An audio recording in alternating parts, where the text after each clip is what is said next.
Etihad Stadium. Good crowd building. The captains, Simon Goodwin, Nick Riewoldt, toss of the coin in the middle there. Umpire Stefan Grun, the man in charge of this one here today. Nick Riewoldt has won the toss. Left of screen, which is the north end for those that haven't been to the Dome, the Lockett end of the ground. Let's go down to Rowan Smith at ground level.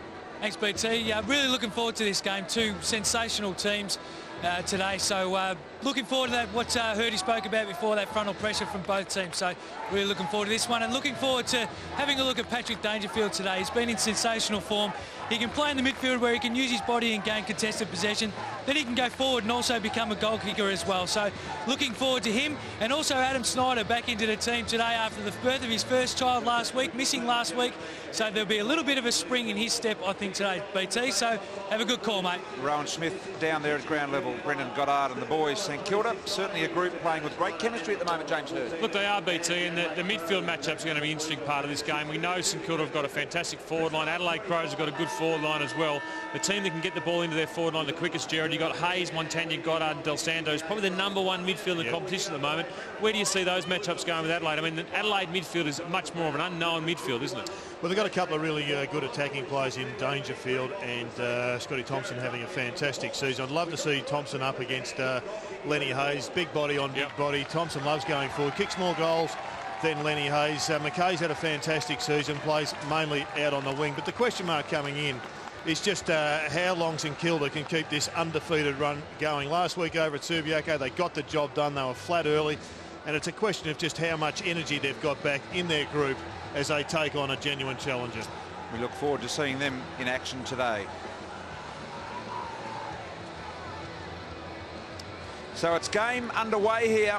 We're about to get it underway. Stefan Grun, Simon Meredith and Sean Ryan, the three officiating umpires. Not a fantastic crowd in here at the moment. That will build as it normally does with late arrivals to Etihad Stadium. Bit of pressure, BT, on Stephen King. He's been out of the side, and Gardner's been so good for St Kilda in the ruck. He's obviously got to perform and get the St Kilda Footy Club off to a good start. Couple of great matchups. Rutten, an All-Australian back on Kazitsky in great form, and Riewoldt and Bock, an All-Australian matchup. Brodie Martin, a young man playing his first game for the Adelaide Crows today. We'll watch for him. He's starting on the bench. In the middle, it's Marriage getting the first use of it. Thompson was able to extract the ball with a handball. Poor Pleasure.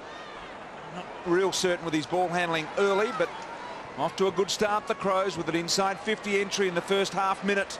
Over the top, Stevens won't be paid. Opportunity.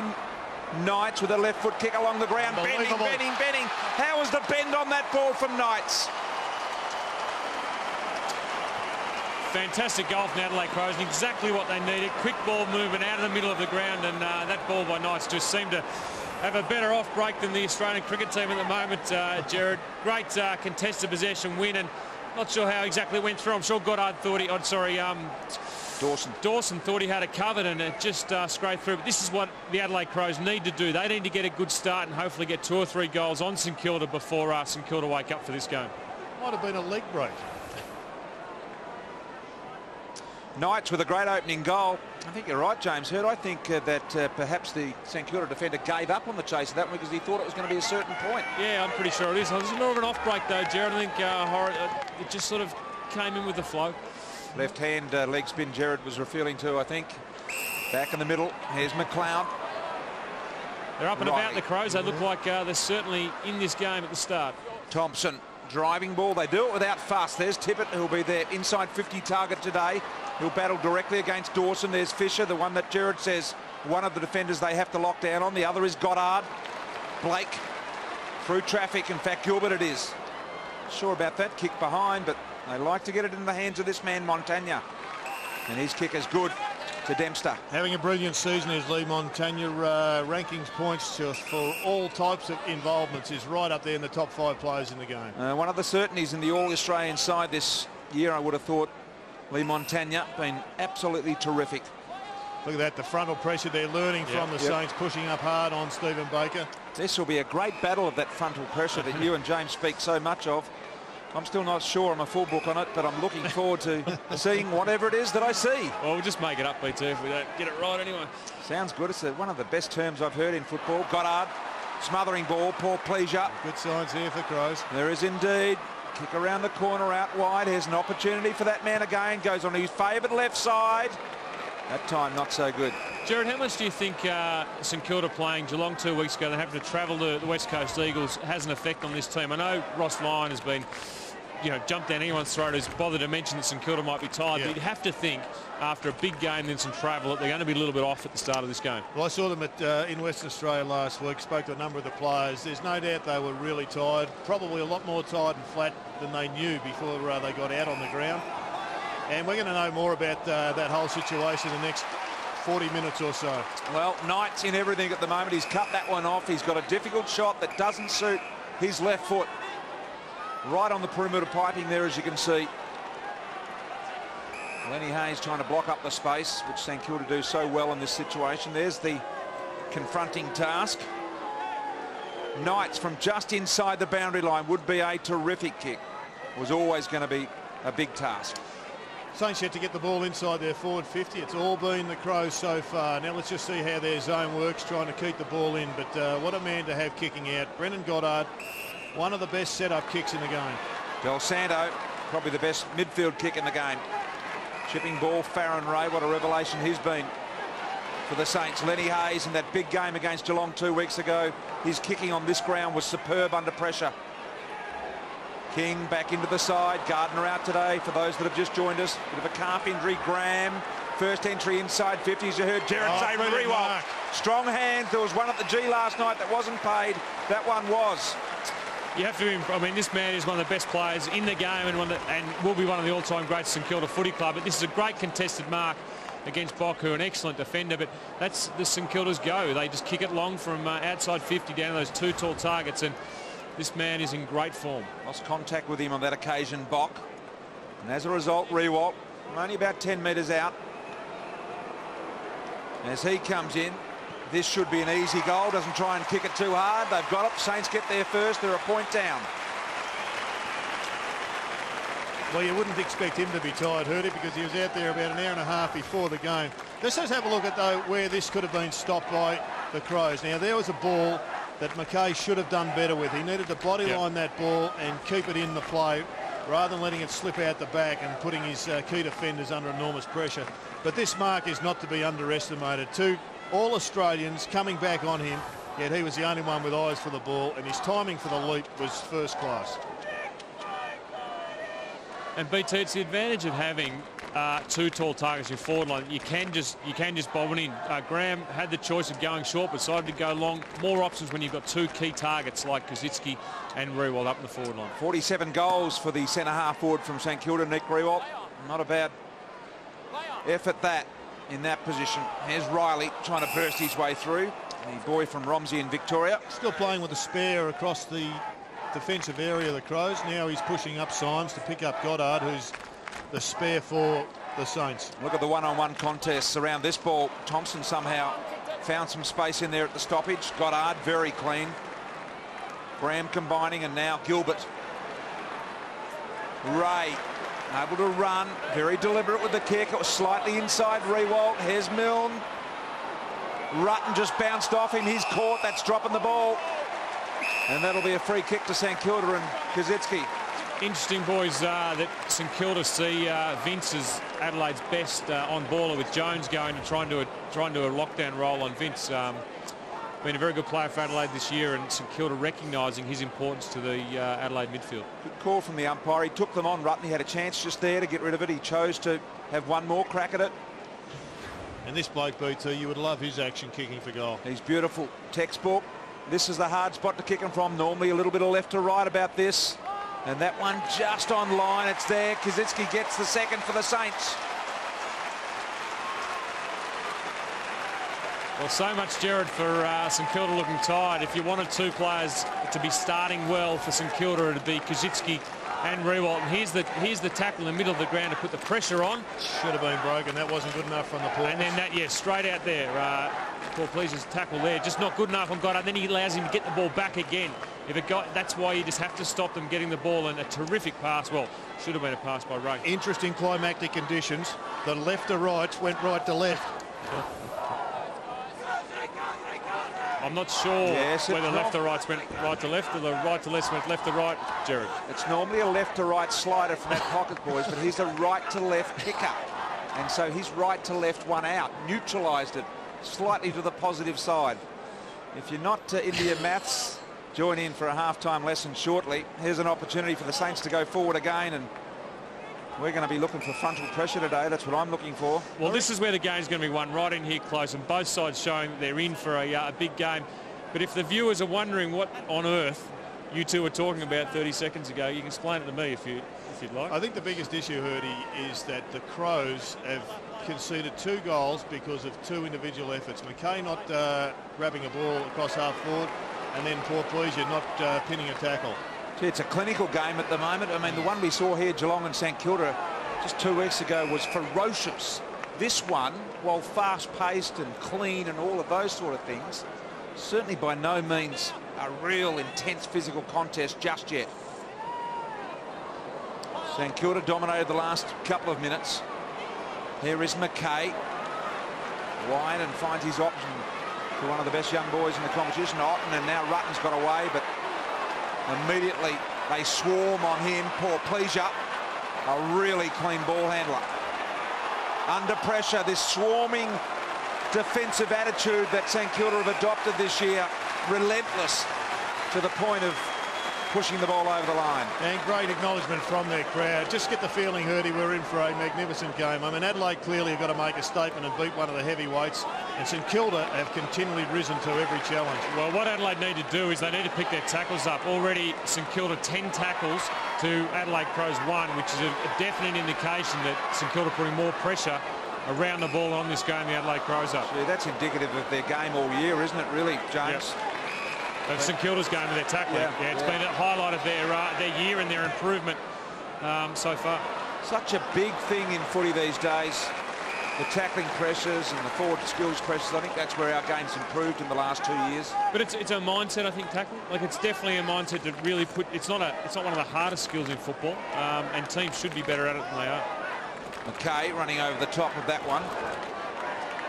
Good one in there, hard and low, and congratulations goes to Mark Bickley, one of the assistant coaches with the Adelaide Crows as well, giving him and his friend Tory giving birth to a boy, Tyson. So Mark Bickley there, former Crow captain, dual premiership captain, who's assisting here today. McLeod. A double tackle from Snyder and Ray. Good signs. Ross Lyon be really pleased with that. It was a bodgy handball over the top, only because of pressure. Very un-Adelaide, that, I'd say. Goodwin normally better with his hands than that and setting things up. Douglas, wearing the famous number 26, of course, of Mark Bickley. There's Burton coming on, his first run in 12 months. Round 15 last year since he last played. Brett Burton recovering from that total knee reconstruction. Third man up. Ray running past that one. Fisher. Look at the overlap. Always someone from behind to bail out when there's pressure from front. Dempster trying to crash through the Thompson tackle, and Thompson really making sure the back of the head met the turf. 14 tackles to 3, Jared. The bloke doing the damage, Smithy, though, is Farron Ray. He's on one of the players that's had a great year for the Crows and McKay, but he just hasn't got near it, McKay, and I think he may just have been benched. But Farron Ray is actually really standing up this year for the Saints. He's probably getting under the guard of opposition teams where they tag Lenny Hayes and Montagna and these guys. Yep. And he's just been that third man link in the midfield for the Saints so far. 8 disposals already for Ray. Here is Eddie, one of the St Kilda players that's really trying to cement his place in the side.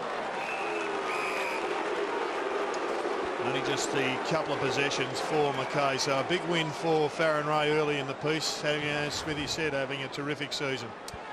And Jared, also Stephen King just came from the bench. He took off both shin guards. He's getting the calves rubbed at the moment, so you wouldn't think that he was cramping, but just looking after those calves. Well, after 7 minutes, I hope not, Rowan. Otherwise, I'm going to lose faith in modern footballers and their preparation. This is a great build-up. 6 or 7 handballs, and then one that just slipped out. Burton had his golden opportunity there. I'm not sure the kick was deliberately aimed at Burton by Otten. No, I think it was over the top to Kurt Tippett, but nevertheless, that's the strength of having an extra player there, and that doesn't matter how old you are or how many games you've played, Hurdy. First game nerves. Yes, a little bit rusty there, Jared, but you can probably understand why. Well, Jared, I spoke to Brett Burton before the game, and I asked him that exact same question, and he said it was just like playing his first game again today, so he's a little bit nervous. Rowan Smith involved early, more than Farron Ray. There's Fisher. That half-back kick, not fantastic. We love it, Smithy. John Cock and Bock. And this is what you can't allow Adelaide to do. They set up, they use their, and they'll spread it across and then try, and they're looking for Burton down the line here. The Bock delivery out wide, normally perfect, no exception. Here's Dowdy.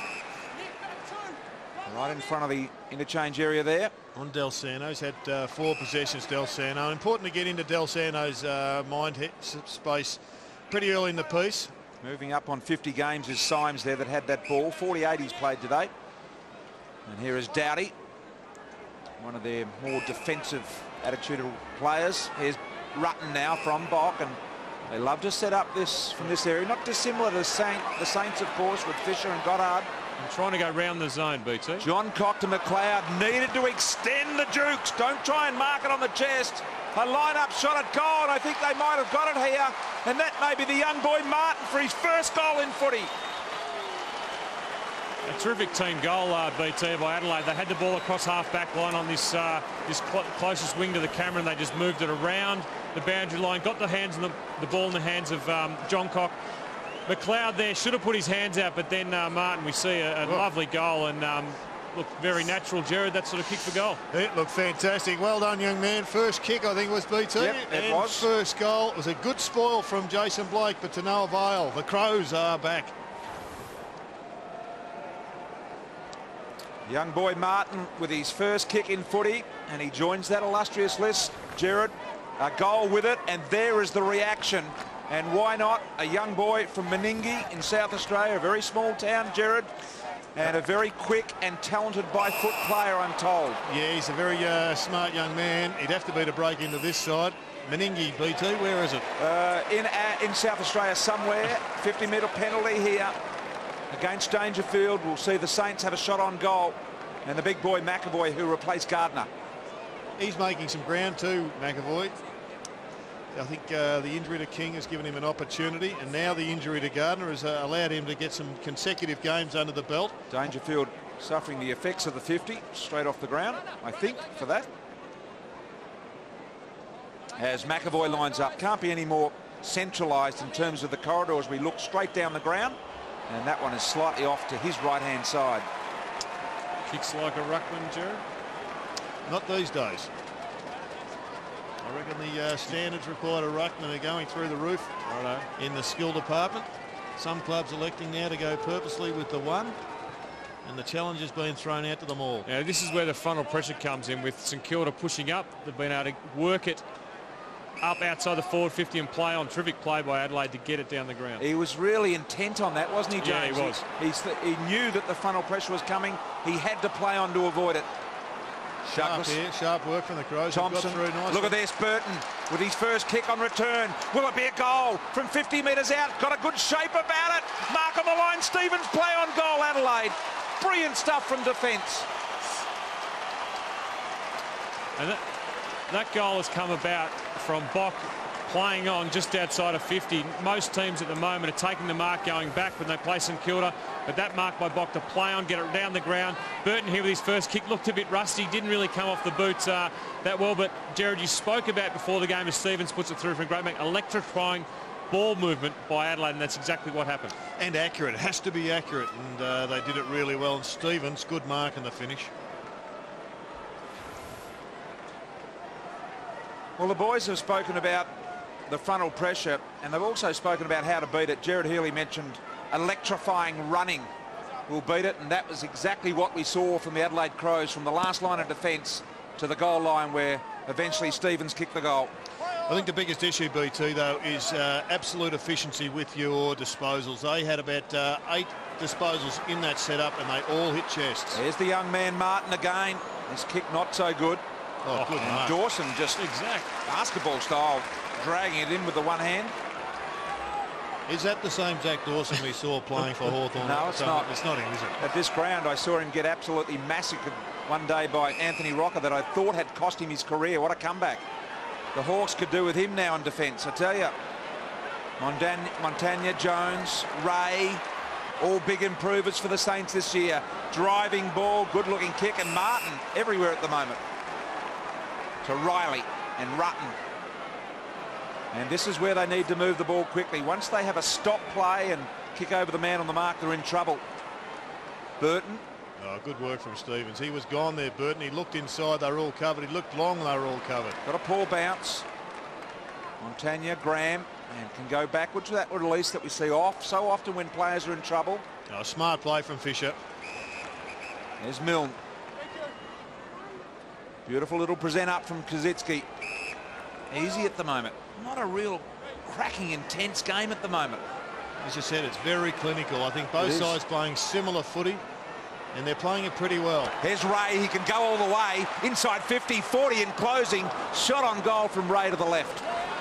Interesting movement into the forward 50 by St Kilda there. Adelaide had dropped 2 or 3 players back in front of Nick Riewoldt and forced the ball out. But here's Dawson's mark. Terrific one-hander and showing a lot more skill than he did when he was at Hawthorn. Well, that one-hander not successful from Thompson there, so much so that Snyder, a man included in the side, will go to Milne, but John Cock did it really, really well. Goodwin tidies John Cock, good work up. And now Vince. Out wide under pressure. Here they come, the Saints. Pulverising tackle from Baker. Jones gives it off. Opportunity for Snyder. He's a left footer, remember? I think they forgot. They went the wrong way. Touch there, claiming. Goodwin says it was touch. The goal umpire says no.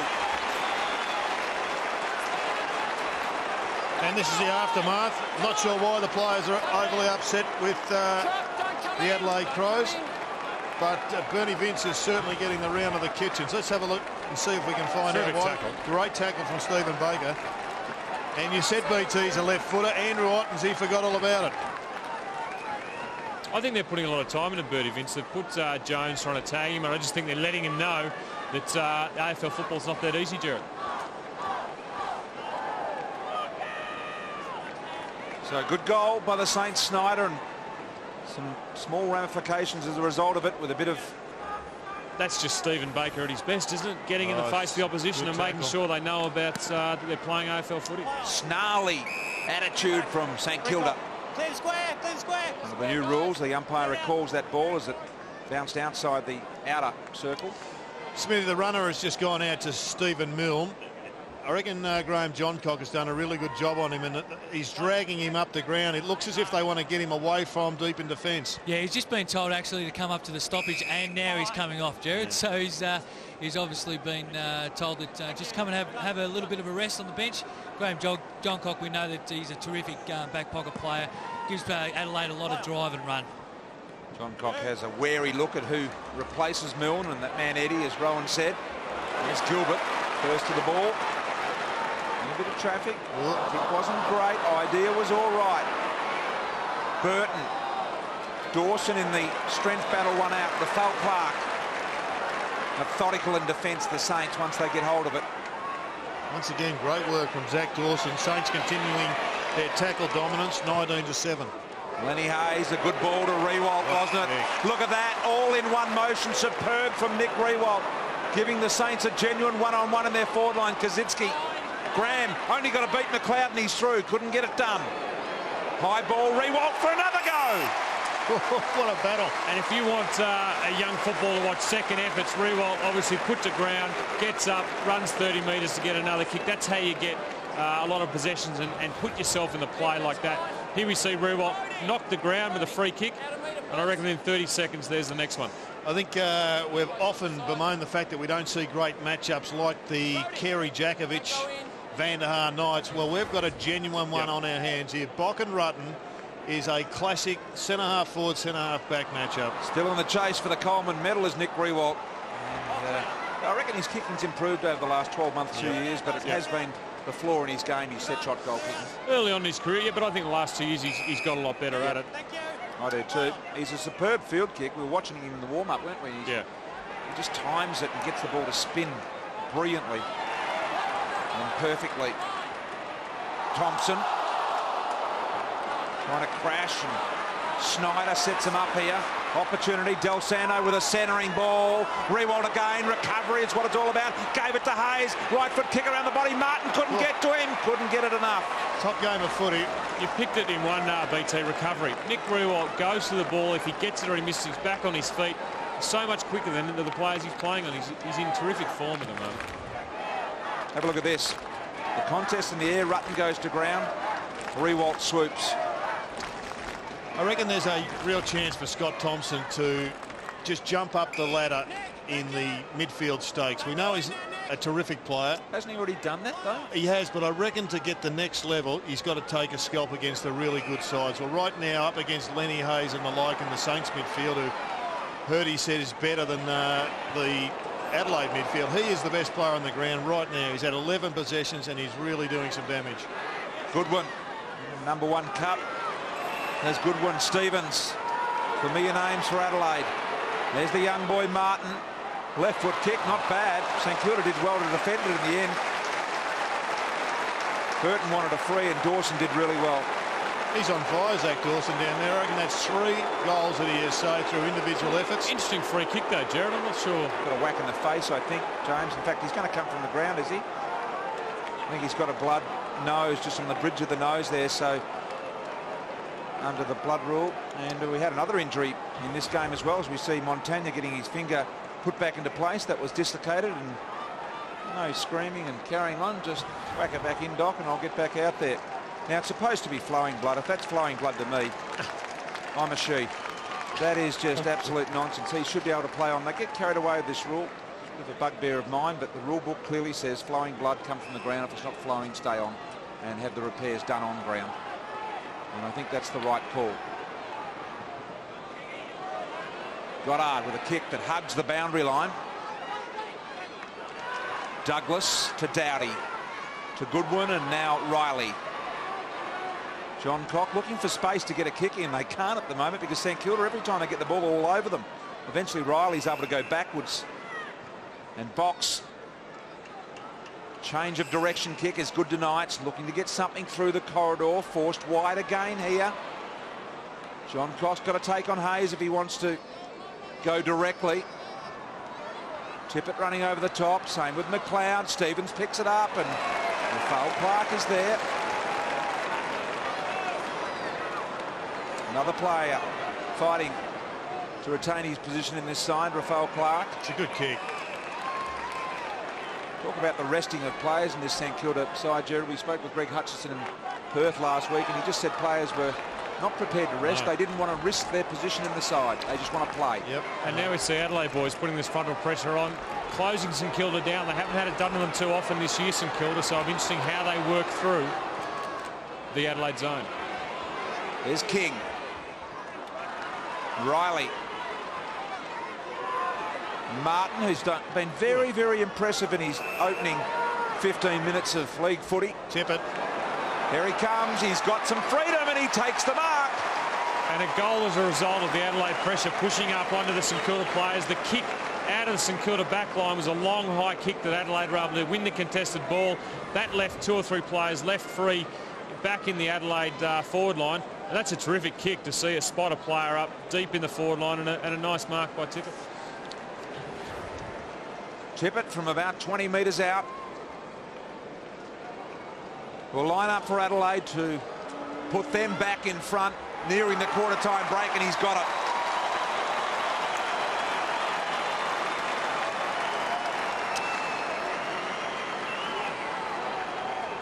Well, it's amazing that he was able to get as far on his own as he has done here, Kurt Tippett, and it was beautifully picked out by Dowdy. Have a look at the spaces in there. There's no one within 15 metres of him, and there's no one up as high as him. In the end, Raf Clark tried to get across and spoil to no avail. I think what happens, Jared, in the zone situation, all the players push out, and you do leave a couple of players free occasionally. Kurt Tippett kicking goal number 33 for the year. And you can almost say, BT, that goal's come as a result of the play that Adelaide have practiced since round 2 in their forward pressure. And the young boy in his first game, Martin, really good movement of the ball to help set that up and be involved in that goal process then. Hayes Good ball. Del Santo will get the free here. Love watching Hayes kick the ball, and this man Del Santo Rewald in front. Bock used the body well to disguise the You're right, Jared. It's almost a Paul van der Haar Knights type battle. It's a beauty. I'm not sure where how you'd judge it right now, BT, but it's probably pretty even. Right. You give Rewald the points just at the moment. He's kicked 1 goal, 2 at the moment, I think. 1 goal, 1 goal, 2. He's got hard under some pressure. The hands were great and sweet under such pressure. Oh, look at that kick. Allowing Rewald to run. Box right there, though. Opportunity for Adelaide. Got some numbers. Bock under trouble. Did well. Del Santo threading the needle. Kazitsky waited a little and Otten snuck in front of him. That's why he's a good young player. Baker, it's on. Baker's on Bock, and they're the two of them ganging up on him, making sure that. That's why Baker's so good. He puts every Adelaide player under pressure. The other reason he's so good is that he's on McLeod at the moment, and McLeod's had just the 1 possession. Very good. And Jared, if the Adelaide get it in here quickly, Tippett is here on his own. Well, he was on his own just before. There's Burton. You're quite right, Rowan. Overrunning the ball a little. Thompson did well. Evasively was very, very good to an open goal square. Tippett's going to be first to arrive. What can he do? Trying to close him down to Snyder. Corrals him. Kick wasn't great. And we'll have a boundary throw in Adelaide attack zone. Well, with Zach Dawson being off, boys, no one's really going near Tippett at the moment. So I just having a look to see who was picking up. Sam Gilbert was supposed to pick him up. What a tackle from Baker. Hard man, Baker, isn't he? Fair, legal, crunching, hurtish tackle. Yep. That's a legal way of trying to break a rib. Looking at a coach there, you'd be very happy with that. Thompson. Jones, bit of an underground ball, and the ping pong going on here at the moment. Snyder nurses one brilliantly. Once again, extend the arms, Kazitsky. Trying to mark on the chest. Look at this, Rewalt. Good spoil from Rutten. A-grade spoil. Kazitsky streaming forward after that contest. Michael Jordan, Magic Johnson battle, this one that you speak of with the Van der Haar type situation. Tell you what, someone has got to close down on Farron Ray. He's having a blinder. Oh, the kick from McWalter was great and finds this man in Stevie Milne. Farron Ray's had 12 possessions. Yeah, on fire, absolutely on fire, and not a lot of those effective. I think kicking efficiency is down a little bit, but you know, when you get that much of the ball, you can afford to make a couple of mistakes. Used to be one of the straightest kicks in the competition with this set shot stuff, and that's no exception. And they get another of the Saints. And that's where the forward line rotations, Jared, in modern day football is really adapted. Stephen Milne coming off 2 or 3 minutes ago. We saw him come off, then go back on, just loses his man, gets back on. Centering the ball by Nick Rewalt. Ray finding a clear St Kilda player, and then direct movement down the middle of the ground to find Milne. That space was created a lot from Justin Kazitsky's run from the wing all the way through. A lot of the players followed him over to the far forward pocket, which allowed Milne the space to lead up into. St Kilda back in front by 3 points here at Etihad Stadium. Milne kicks the goal. Rewalt and Bock. That is just an intriguing battle at the moment. 2 great players. Just a minute to go in this first quarter. Been goal for goal over the last 4 goals. Goddard. And we'll ball it up. And Hurdy, what's been interesting, at both ends of the ground, both sides have almost got their goals from quick takeaways from a clearance or from turnovers. And they've got it in so quickly, it's allowed their forwards to be getting their shots from inside that 45-degree corridor. Yeah, definitely, and that's where all the percentage of your goals will be kicked from. Martin ended up doing the ruck work there. Control at Knights, Goddard. Here's Graham, he's a good kick. This one wide to Rewalt, works Bock, found the front position, created some space in front. And a free kick, Adelaide.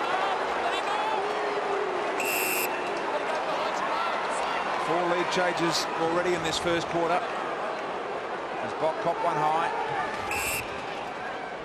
Here they go with the launch from the last line. 30 seconds and closing. Runners are out there. Umpires would be rattled to be aware. Martin gets another piece of the ball. He's had 8 possessions in his first quarter of senior football, Martin. Dowdy McLeod driving ball, time running out, 15 seconds. Here comes the big fella Stevens over the top, couldn't hold the mark. Went the chest mark again. I tell these guys to extend the arms. What are the assistant coaches doing, Gerard? Well, clearly they're not being heard, BT. Mark Bickley, Todd Viney, Dave Noble. Get them out there working with the extension of the Dukes. James. You saw Dawson again just able to do a nice little punch because of that attempted chest mark. It's a great game of footy right now. The Saints in front by 2 points, but BT, this is everything and more we thought it'd be. Classic battle. We look forward to more of this. It's great stuff. The Saints 4-4-28, Adelaide 4-2-26.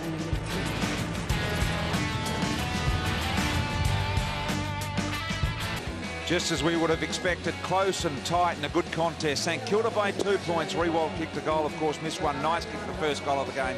Farron Ray was very good. Thompson was great for Adelaide. And the young boy Martin was very good in his first quarter of football as well. As we take a look at the quarter-time stats, James Hurd. Look, it's been a great game, BT, but interesting enough, St Kilda just having slightly more of the ball, but it's that the clangers that Adelaide really have to improve on. 15 clangers to 7.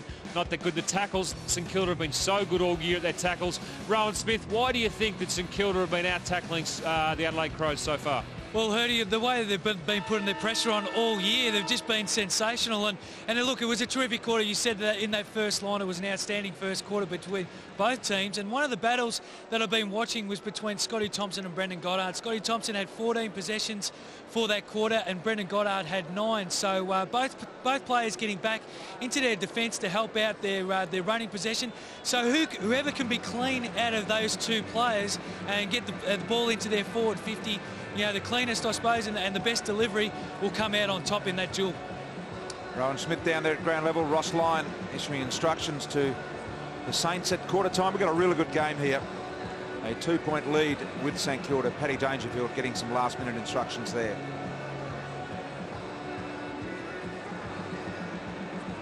You mentioned Patrick Dangerfield, BT. Hasn't really had an impact. He got dragged for a 50-metre penalty. He's got a lot of upside in him right now. Just 2 possessions. On the other side of things, I think the Saints will be pretty pleased with their midfield performers. Del Sano has had 9 possessions and doing well. He's missed a couple of opportunities with some forward entries, Purdy, but Lenny Hayes had plenty of it. Farron Ray's had plenty of it. And Goddard, all their chief creators, including Sam Gilbert off the half-back line, have had a stack of the footy. Yeah, and you see Brett Burton coming off. He'll be on and off the ground, just his first game of the year. But you'd spoke during the quarter, Gerard, about Scott Thompson and how he needs to go to another level. He's already gone to another level. But can he get into that elite with the Judd and the Ablett and those guys? And look, he's having a terrific game so far. 15 disposals. He's effective. The kicking efficiency's down a little bit. But if he can get his hands on the ball a bit more and put into that Adelaide forward line, who knows what can happen for the Crows. Here we go at the second quarter of footy. King in the ruck against Marriage. Around the corner here. Goodwin did well with the defensive punch away, but Symes was wrapped up in a really good tackle by Snyder. And that's their go, isn't St Kilda? They tackle hard and they do it a lot. Here we go out to Dempster and Milne. Milne did well. Around the corner, high ball in the head of Rewald. Defence needs to be good. It is. Worked his way in front in a quota. Otten. And now John Cock. Didn't want to concede. He high-balled it. Tried to protect his back there. Rutten, but he absorbed all of the punishment. Quota happened to lock it into the boundary. Good play from McWalter, just making sure that St Kilda have their ball and lock it away in the ground there. Farron Ray, terrific contest there to bring the ball to ground. Snyder, Hayes, Ray, a centering ball, discipline to the top of the square, gives the big forwards a chance. Oh, it's a goal. I think it's bounced. Rutten saying it's touched, John Cox saying it's touched, but it's a goal from Farron Ray. Gerard, I don't think I've ever seen a goal like that. One of the more amazing goals you will see in AFL football, but I don't think it's goal of the year, but it might be the most unusual goal of the year. I reckon it's the biggest fluke of the year, Hurdy. But well, fluke, but he put it to the top of the square, which is where you meant to put it. It's unbelievable. In fact, I reckon the Crows have been man-watching for the last 3 minutes in defence. Nobody was attacking the football. That is a freakish byproduct of the shape of our footy. An amazing goal off the boot of Farron Ray there. And he will claim at the meeting on Monday with the on the game focus that he meant it. I would imagine, Jared, I would. Yes, you might as well claim all of those. Well, he did both things then. He centred the ball to the top of the square and he kicked the goal. Perfect team play. Absolutely. Gave his big men a chance. They weren't good enough in the air, so he finished. Thompson. Here goes Symes again. This time sucked the ball in. Careful not to be penalised there, I'd reckon. And we'll end up with a ball out of this one. Ball up out of this one. Scotty Thompson just needs a bit of support from the other midfielders around him. They went in, of course, without Tyson Edwards, who's having a brilliant season. Shirley's another bigger body that is missing from this midfield. But right now, Thompson battling away with Lee Montagna at the present time of the stoppages. Snyder's got a 1-on-3 there at the moment, and he wins it. Had a big first 5 minutes in this quarter, Schneider. He has, really well done. McWalter's delivery to Kazitsky was perfect. Brown was running Milne on the charge. Was running on his wrong side. Here comes Milne over the back. John Cox getting back. Milne faked it in the air.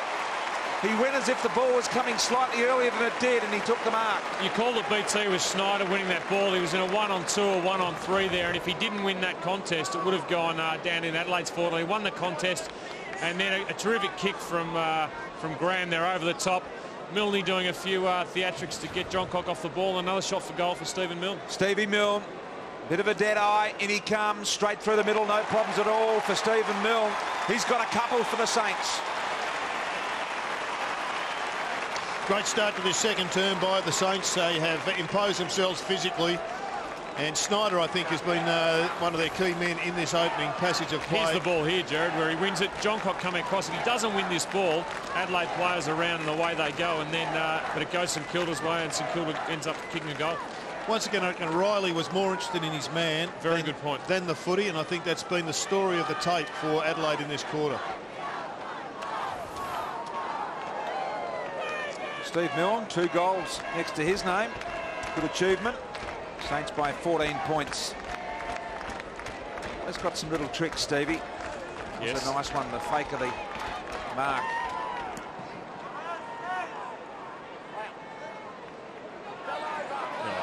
Hayes.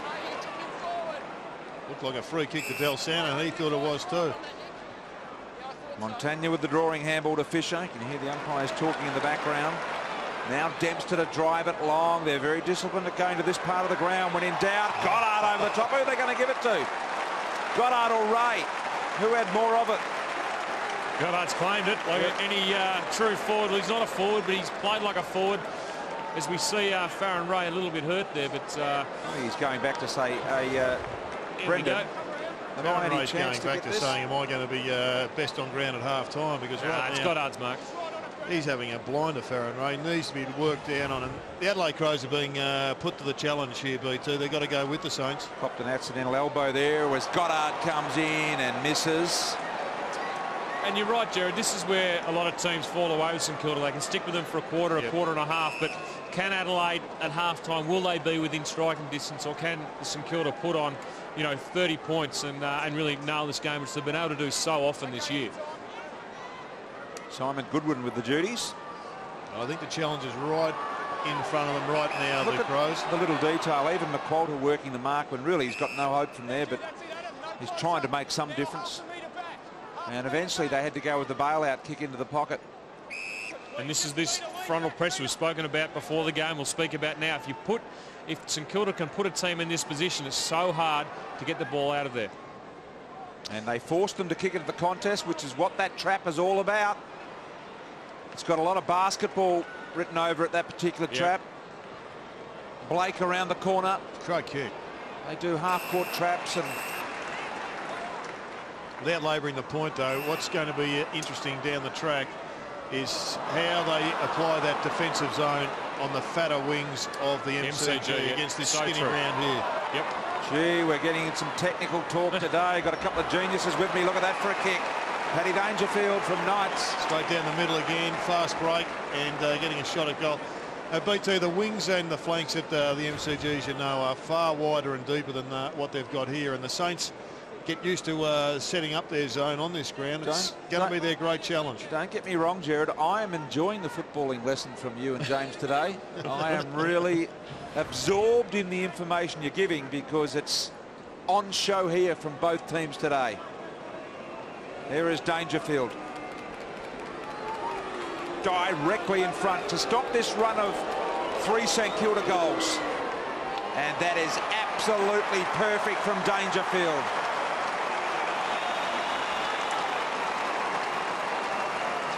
And Jared, that's probably what Dangerfield needed to get himself into the game. Hasn't had a lot of influence on the game so far. A young players rely so much on confidence. Good one with the handball over. Quick movement of the ball straight down the corridor, Jared, which you spoke about Adelaide needed to do to break up St Kilda's game. If they can get the ball over the top of that zone, there is space behind there, and Dangerfield been a very impressive young player all year.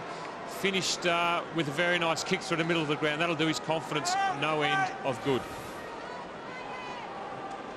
Paddy Dangerfield, you said, Jared, hadn't contributed a lot in the first quarter, was removed from the ground because of a 50 and now gets a goal, so he's got a positive on the board. And a different challenge here for Zach Dawson, not the tall, lumbering player he's used to playing on. Dangerfield is quick and he's got a midfield mentality. McWalter protecting the ball or trying to get it out. Montagna to Hayes. Milne, John Cox got him. Tackling pressure by Adelaide, good. Now time to reload again. King, the give and go around the back door for Clinton Jones. Little chippy kick. Here is Dawson. Good hands. Blake. Baker. Through traffic. Kick away. Top of the square. Gee, you know where it's going when you're playing the St Kilda forward line. Off hands. Rewalt.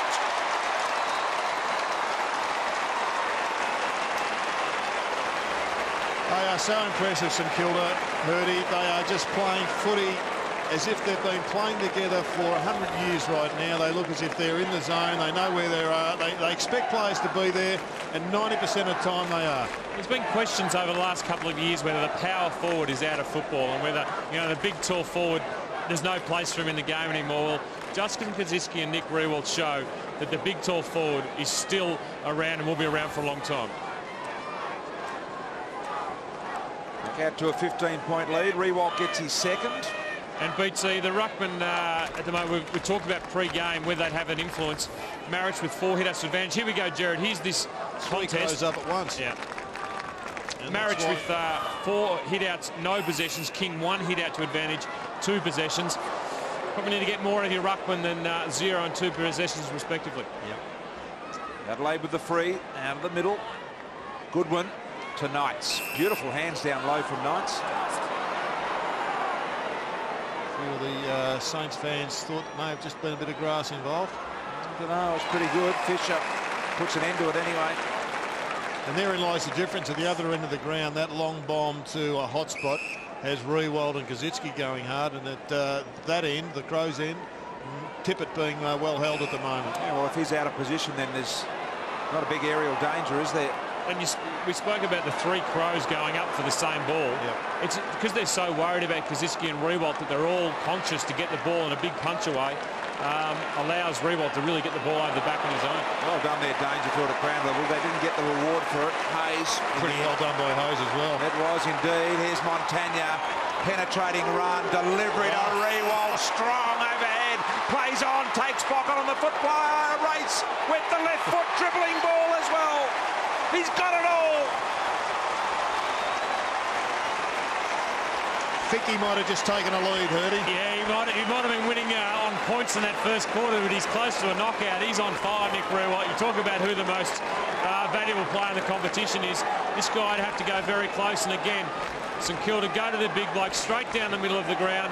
Kaczynski coming up, Rewalt going backwards with no fear. And after he kicked this ball, I think he thought, gee, that might not quite get there. I better run and chase it and make sure it gets over the line. What a great goal by Nick Rewalt. Nick Rewalt with 3, 2 in a row. He doesn't kick too many on the non-preferred side. But that was one example. Smithy, I just saw the porpoise coming from the ground. He's really struggled to have an influence today. Yeah, he has. And Jared, you mentioned it before that someone needs to stand up in the Adelaide Crows midfield to help out Scotty Thompson, and maybe just throw him in the midfield. Maybe throw Andrew McLeod in the midfield just to try and bring him into the game as well.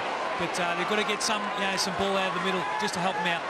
We just saw some vision, boys, of the ruck coach Clark talking to Marich about his performance in the ruck. And interesting, one of the things he just needs to get more of the ball and create a target for Adelaide to kick to or go through in the middle of the ground. Big let off then for Adelaide. The young boy Martin bit off a bit more than he could handle. Got to find a bit here now. The Crows are only 3 goals down, but they look as if they're just hanging on. Burt. Yeah, they're being outplayed, but not to say they can't get back in the game. Tippett caught out of position there again, and now the chase on for Blake and Dangerfield. Don't look threatening when they go forward at the moment, Adelaide. Dowdy down low, unlucky not to get a free. Umpires have been excellent in this game today. You know, you wonder when teams, or like Adelaide interstate teams, come to Etihad and they play against a team like St Kilda. There's a point in the game where, 21 points down, you decide it's all a bit hard. This is a great test for Adelaide. They need to dig deep, and I think they're capable of it. They're a better team, because if they can get close in this game, they'll show that they are a premiership contender or up with the best sides. But at the moment, they're being well and truly outplayed. Dowdy looked to have a bit of a stinger in the shoulder there as well, so you may see him come from the ground. Here's Montagna. Cop that. Into traffic. The risk taken by St Kilda enormous, and the player on the ground behind players Symes. Zach Dawson just poleaxed him. Symes he just wasn't ready for the hit either. And he's in a bit of trouble, Symes. There's Graham, nursed it wide, Rewalt, still on the ground, Symes, as you can see there, being attended to by the excellent medical care that the players get these days. Oh, Thompson, Otten. It's often, Jared, not how hard you get hit, but how ready you are for a hit too. As, if your body's not flexed and not ready. Sorry, BT, you can call this one. The swarming pressure again by St Kilda. Milne goes back and celebrates before it even ends its flight. He's got 3. well, they're not far away from cracking this right open. In fact, they may well have done the Saints. You just saw there some experienced players involved. Off comes Symes after Zach Dawson got involved in a little bit of heavy work. And here it is, sight unseen crack, and that's one of the issues that this game has that others don't. There is a blind side in our game that can really test you out, but this was just due to pressure and a poor decision at half-back by the Crows. Stevie Milne's got 3. The Saints lead it by 27. They've kicked 6 of the last 7 goals. Goals from turnovers are crucial for teams, and you try and break it down, try and win the ball back before it gets outside your defensive 50. And Jones, they're winning the ball back, and a terrific goal for St Kilda. Hayes with 16 disposals for the Saints leads the Saints, and 17 for Thompson at the moment, the 2 men with the best numbers on the ground. St Kilda dominating this quarter, a 5-goal to 1 quarter. And just the swarming defensive efforts by St Kilda, I don't reckon have been equalled in footy today. There you go. Graham from the boundary line once again to the spot that's familiar with all. And Martin there this time for the Crows. And the way St Kilda's goals have been coming, got Rewalt taking the big marks, kicking as a big man, kick 3. Milne kicking 3 as a small man. Shows the sorts of options they've got. They're not one-dimensional. They've got lots of different avenues to goal. And between the 2 of those guys, 6 goals with Adelaide yet only kicking 5 themselves.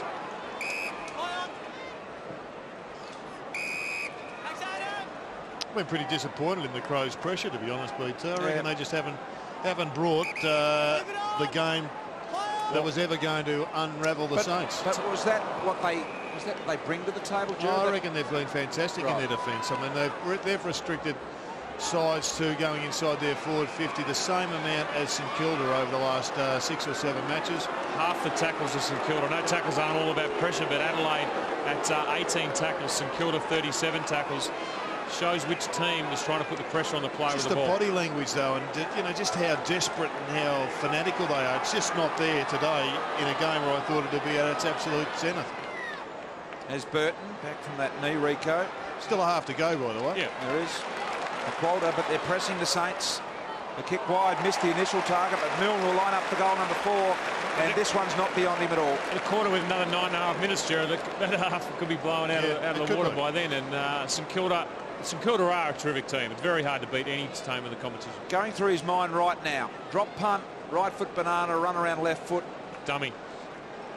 Do the dummy and kick it on the snap. Looks like he's going to go straight with the drop punt because they've got him covered, and that's to the near side. The danger with that one. You never know what's going through Steve Milne's mind. He'd be better off, I reckon, throwing it up in the air and running around him.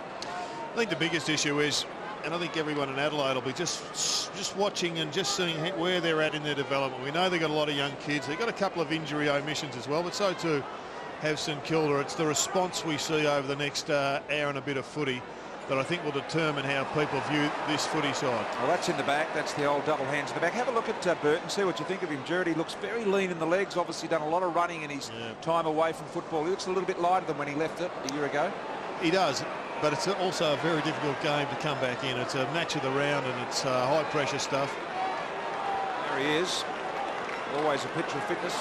We believe aerobically, he and I think Nathan Van Berlo, the two, and perhaps Dangerfield as well, aerobically the best at the Adelaide Crows. Scotty Thompson looked like he exerted a lot of effort in that first quarter, and only 2 disposals since quarter time. Just watching him run the last 3 or 4 minutes, doesn't seem to be running the lines as well as he was in the first quarter. The wide ball to Bok, and we've done this several times, the Crows, where they've taken it from one side to the other, but in the end they've been caught on this next kick when they try and gain a bit of ground. Bok's forced to kick down to the line, so there's a win for the frontal pressure in the zone of St Kilda. And they get it back. Fisher is having a pretty influential day, hasn't been. And this is what they do, Joe. They bring it across the other side. They win the ball from the frontal pressure, then they bring it down the open side. How's that? They win it on half forward, it ends up on half back on the other side of the ground. Yeah, to create space for themselves. And this ground at Etihad Stadium, it's a lot easier to do that than, as Jared was talking about, MCG, because of the nature of the wind and the size. Schneider did that a little too easy. And here is the recovering Symes. Stevens once again now holds the ball aloft. I don't think you can do that, Jared, against the frontal pressure. I think you have to play on at all costs and take the risk to try and break the St Kilda zone down. You know, better coaches and better minds out there coaching, but the players need, like this is, take it on, run and attack the St Kilda's frontal pressure and try and get over the top as quickly as possible. And just wait for a little skill error like that and then pounce. I'll tell you what, if we had a wide shot of what was going on then with the frontal pressure, it was just a swarm of St Kilda players, none of them playing on a man, but all heading in the direction towards us. It's one thing for sure, boys, we're going to actually win the record, this commentary, for the frontal pressure for saying it the most. I think we're already up to about 20 or 30 for the first half. Well, I'm not going to say it again.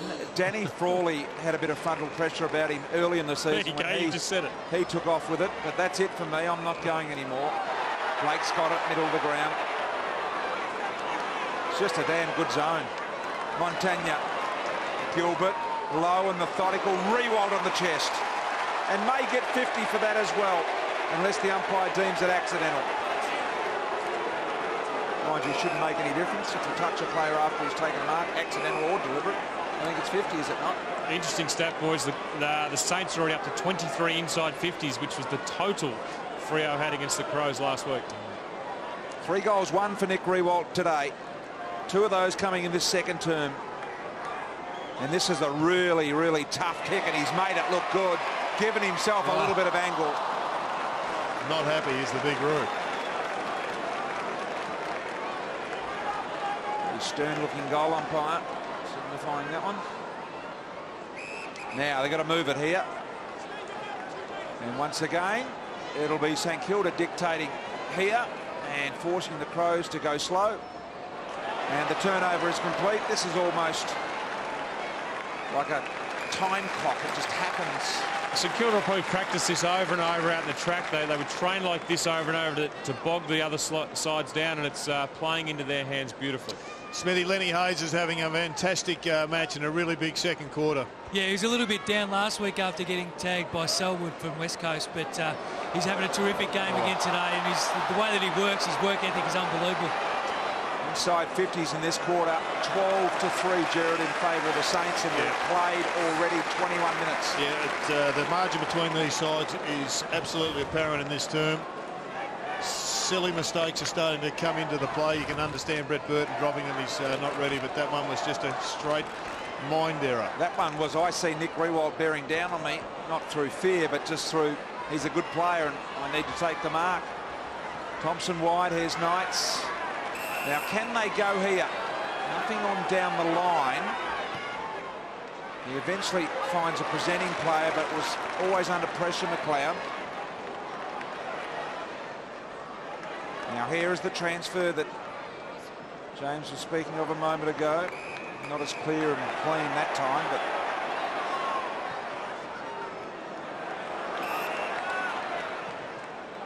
gee, they're well drilled. Dempster.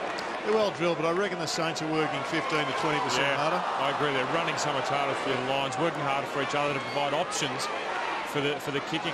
I mean, we saw in the first 15 minutes when they were fresh, the Crows, they were up to standard, but when it's come down to the gut-busting self-belief and everybody working hard into fatigue, they have been a bit disappointing to date, the Crows. Good handball here. Now, what can they do?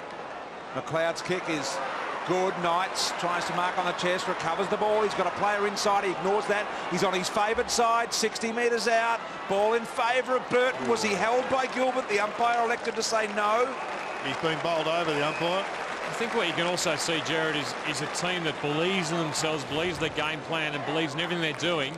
As you see the contest there, sees what they're doing is right, whereas Adelaide, you know, just a little bit unsure some of the players they could put under pressure. Good tap by Kirk Tippett over the top. Poor pleasure. And we'll ball it up. 4 minutes remain in the first half. St Kilda have been dominant in this second quarter, 5 goals to 1.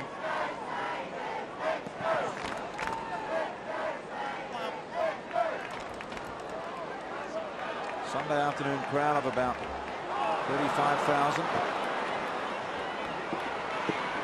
St Kilda, even in their own defensive goal square, are just so precise with the ball and prepared to take them on. There's Milne, gets it back inside slightly. McQualter can go over the top. There's a player on loose and wide. Here he is.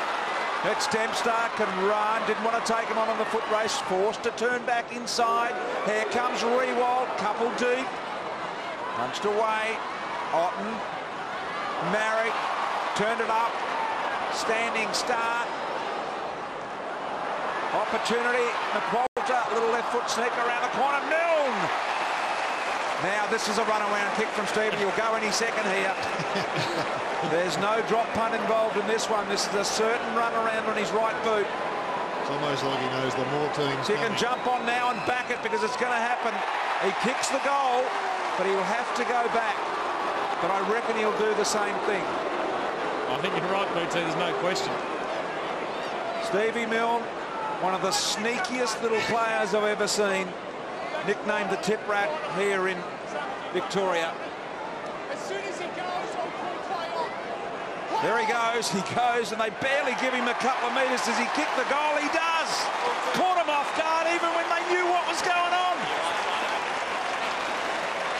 James, I want you to have a look at this because I think this is showing that mentally they're gone, the Crows. And Neil Craig would not be even talking about the shot for goal. And no one on the goal line. No one on the goal line. It's gone through and it's 6 feet across the line.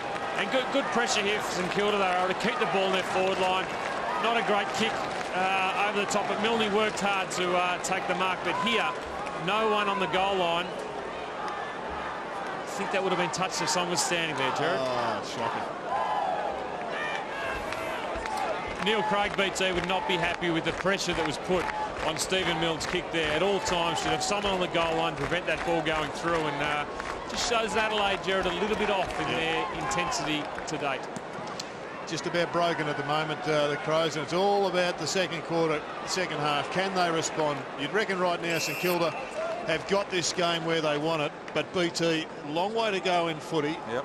And I reckon Neil Craig is going to be working very much overtime at half-time to get in some self-belief, because right now they don't believe they can win, the Crows. No, they seem to have mentally lessened their effort somewhat. 34 points now it is. Goddard in the middle, one of the directors. Handball receives are an interesting stat in terms of how a team's running. St Kilda at 103 handball receives, the Crows at 87.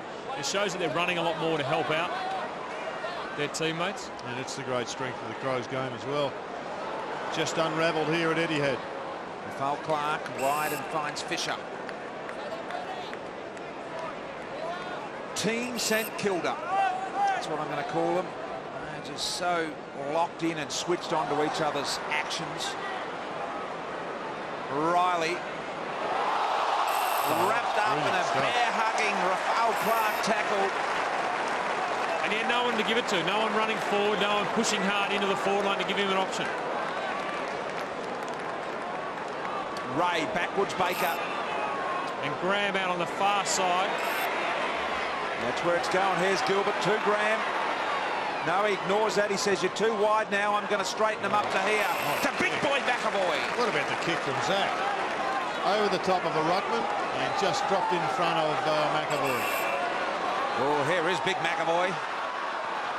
He's not going to take them on and risk his 100% kicking efficiency. I don't know what I would have given that kick, Jared. I might have just gone into the forward line. You definitely would have gone in. Here's Gilbert. Rewalt's there, and in the end, the porpoise, poor pleasure. Sadly quiet at the moment, just 5 positions. I think Smithy's right after half-time. Give him a run through middle. Perhaps that's what's happening right now. But his strength has been robbed because there's been no fast entries into the Crows forward line. Oh, Riley couldn't talk the boundary umpire into it. And just out of bounds in the full.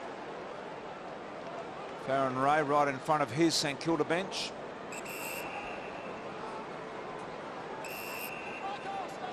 Stevie Baker. Zach is having a field day down there. Under a minute. Zach's getting more kicks in this position than he's ever had in his life. But this one's not great, although couldn't quite get a paw on it, McLeod, and this allows Gilbert to run and draw and involve himself. Back in the middle, Fisher. Hayes here ready to kick it. Douglas closes him down. They just keep coming wide. Not clean Goddard, but done well in the end. Rafael Clark with a little chipper at the feet of McWalter. Andrew McLeod doesn't look himself today, Jared. He doesn't look up and about the way he normally is. He's sort of, after that contest, that missed mark, he's still sitting in the same position over on the far wing. It's unlike him to look as down, and looks like, you know, looks like there should be something wrong with him to be playing the way he's playing at the moment. Been up for a long time, have the Adelaide Crows, and that may well be an excuse if the opposition hadn't been 15 wins in a row. So here we go. We're going to blow the horn for half-time here, and the Saints with a fantastic quarter of football. 6 goals to 1 in that quarter. Zach had plenty of the ball. Crows in trouble. 34-point lead. St Kilda 10-6-66. Adelaide 5-2-32.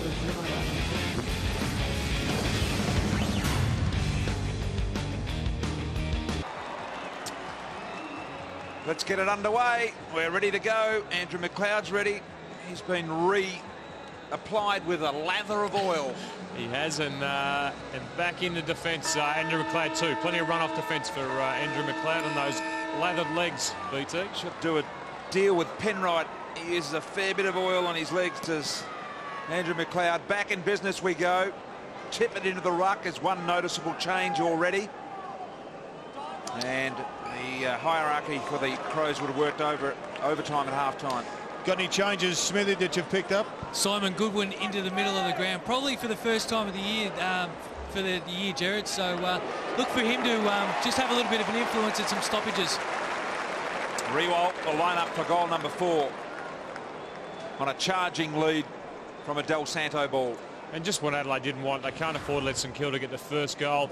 Del Santo with the ball in his hands, beautiful delivery onto a Rewalt lead. And Jared, Rewalt's kicking has been a question, but he's improved this year. You think he's want to go through? I think he's improved greatly. It's very difficult to know which ones are going to go through and which ones don't, but I think he's a much bigger chance these days. And that one out to the right-hand side, and sure about the players aiming to the right from that position. I'm a left to right slider from there, even if you are a right to left worker of the ball. Looks like Riley's got the job on Del Santo for this half, Smithy. Yeah, he's been moved into the midfield as well, Jared. So also James Saller playing at full forward with Kurt Tippett trying to get into the game, into the ruck. Good move. We know that Saller came into the match as a forward. There's Riley. Tippett can certainly ruck. A turnover complete. Goddard to Snyder, and he finishes clinically. Got a bad smell about it, this one, Hurdy. Yeah, heads are down, Adelaide. Unfortunately, Smitty, it looked like the heads were down at the start of the half. Well, I'm not too sure about the start of the half, Ernie, but as soon as Snyder kicked that goal, you could just see every single Adelaide Crows player just put their head down. So hopefully they can lift their heads and put a little bit of fight up for this third quarter, because they have been sensational in the last 7 weeks. So they've just got to continue their efforts and lift them in this third quarter. A 40-point St Kilda lead. 1 minute and 10 seconds into the second half. Game high margin. This game's really important for Adelaide. They need to get back into the game, get themselves confidence. They can play with the big boys. Otherwise, the finals are going to be a bit of a waste of time for them if they continue to go down this path the way they're going in this game. And they've got a tough 3 weeks coming up. Of course, the showdown next week, which we're covering on Fox, Geelong, and also Collingwood as well. Has Goddard. Yeah, the next 3 weeks will define the season for a lot of clubs. Collingwood, obviously, and Adelaide fighting for that 4th position, that all-important 4th position that gives you the double chance. There's Montagna. Just looking for something that he can chisel off. Graham with a bit of an ordinary ball around the corner that Tippett should have had covered, but he didn't in the end, and now Fox got it all to do at ground level. She's pretty fierce in there at the moment. Ball came out, but the tackle by Vince was aggressive also. Well, it's going to be very much part of his future here, Kurt Tippett, being able to go into the ruck. He's settled it in that forward position, but now this is another level. Can he go into the ruck and have an impact when the team's down? And it's important for a player to have more than one dimension, to be able to play a number of positions, forward, back, midfield, because you can get closed down. He's been closed down so far today in the forward line by St Kilda. This gets him out, gets him a bit of run. If you can get some of the ball and get some confidence, then move back in the forward line, it all goes well for your spot in the team. That from the multi-dimensional James Hird, as we see another ball up. Poor pleasure, he's the key forward now, Smithy. They've gone relatively small. Yeah, with Scott Stevens and Salah just playing up the ground a little bit, with Paul Pleasure playing at full forward. Smithy all over it. That's what you get from the boundary line from Rowan Smith. There's nothing that beats him. And we've got a bit of a 0-0 draw happening here at the moment in the St Kilda forward 50. There's Paul Pleasure. It's just the 4th bounce in a row. Yep.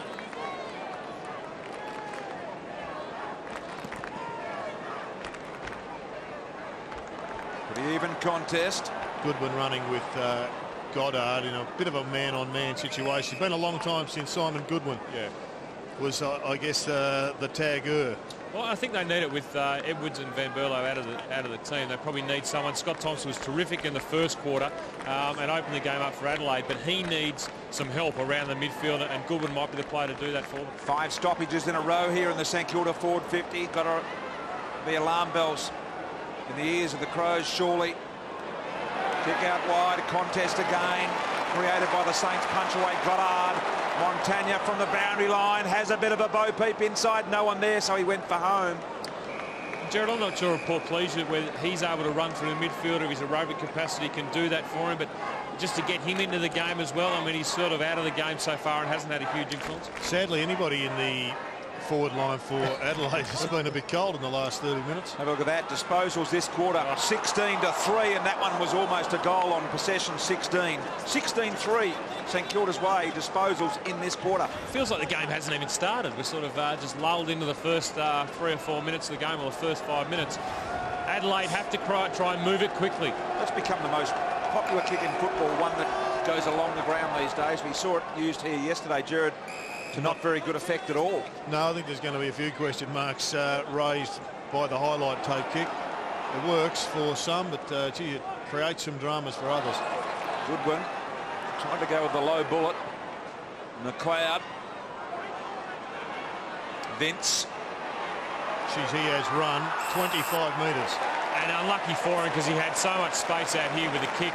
The kick was going very well out to the player, but out to Otten, but unfortunately he's run too far, and St Kilda another foray into the forward line. It goes through a player's mind when he gets clear of the man and then he's not prepared to take a bounce. He must know he's pushing the envelope there, Gerard. Well, I reckon at the time, when your runners start to wear thin, BT, you've run that far, you know you really should be having a bit of a bounce. I mean, I think that just is another insight into an Adelaide Crows side that just have not turned up to play with their best game mentally. But they did in the first quarter. I reckon their first first quarter, 5, 10, 15 they minutes. played well, but strange how a team can play well early and then drop off. I think it's a lot about the way St Kilda just suffocate you and make you feel like it's just all too hard today. James, is not a team in the world in any sport that doesn't play well in the first 15 minutes. Even the bottom teams play well. The first 15 minutes? We're talking about a top team here in Adelaide. I reckon we saw some attacks on the footy, Hurdy, in that first 15 minutes that we saw at half-time that just weren't up to the standard that the Adelaide Crows have shown in the last 6 or 7 weeks. I reckon the Western Bulldogs would like to play better earlier than they do, BT. There's Fisher. A high hoiking ball to the top of the square. Kaczynski almost, not quite, and it won't come out of there, the ball. And I think that's Dowdy in the foreground that's hurt his finger as well. Well, this was just a skerrick away from sticking. Almost a clunk, wasn't it? It was. It's one of the scariest things in football now for opposition sides when they come and see Saints or when they take on the Saints. I don't think we've had an inside 50 in this quarter yet for Adelaide, and we've been going some 4.5 minutes. The interesting stat would be over St Kilda over the year how much time the ball spent inside there attacking 50 as opposed to other teams. Once it gets in there, it's very hard to get out of St Kilda's forward 50. Actually been going 8 minutes, no forward 50s. Well, that's dropping Caught the tackle. Did he get rid of it? The umpire deemed he got a little chisel, a handball on it. Graham took him on, gave it off to McWalter. He's been searching for a goal all day and he's now got it.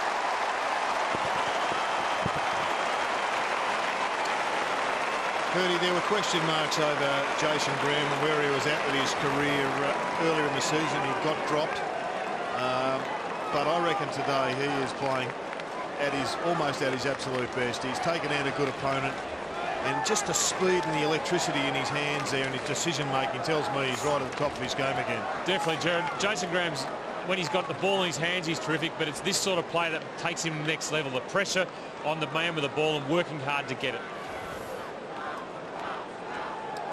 McWalter with his first goal of the game. That goal came as a result of just St Kilda's pressure in their forward 50. They didn't let it out for 5 minutes. It wasn't a sexy goal. It didn't happen straight away. It was a goal from pure hard work and keeping the ball inside that forward 50. The 9 minutes played so far, the ball has been in the forward half of the ground for St Kilda for the entire 9 minutes. This is about as deep as Adelaide have Still been. hasn't got over. It hasn't. It's amazing on the stuff. line. Oh, there is Zoba. Long ball. I don't know whether you've got there. It is. St Kilda took it into their half. That doesn't count. So here's Gilbert. They're really applying the screws now, St Kilda. Del Santo to Milne, who tries to fend John Cock in one motion and Mark in the other. There's Milne, dangerous at ground level. John Cock caught in the tackle. Gee, gave him a good opportunity to get rid of it. Soccer off the ground was good in the end by Marriage, but it went straight to the Saints. Blake, a little early. Baker on the handball. Now Rafael Clark winds up. Just the one glove for Fisher. Went wide. Predicted that his man should have gone to that spot and said his defender went there. And Rutten's done pretty well in Kaczynski with the amount of ball that's come in. Yep. I think he's kept him reasonably quiet today. Had a good year. And we've seen this a few times in this game where the Crows have been forced to kick across their goal defensively and really no forward gain out of it whatsoever and been forced to kick over the man on the mark more often than not. John Cock down the line. Really had to be a perfect kick, didn't it, for Martin? Yep.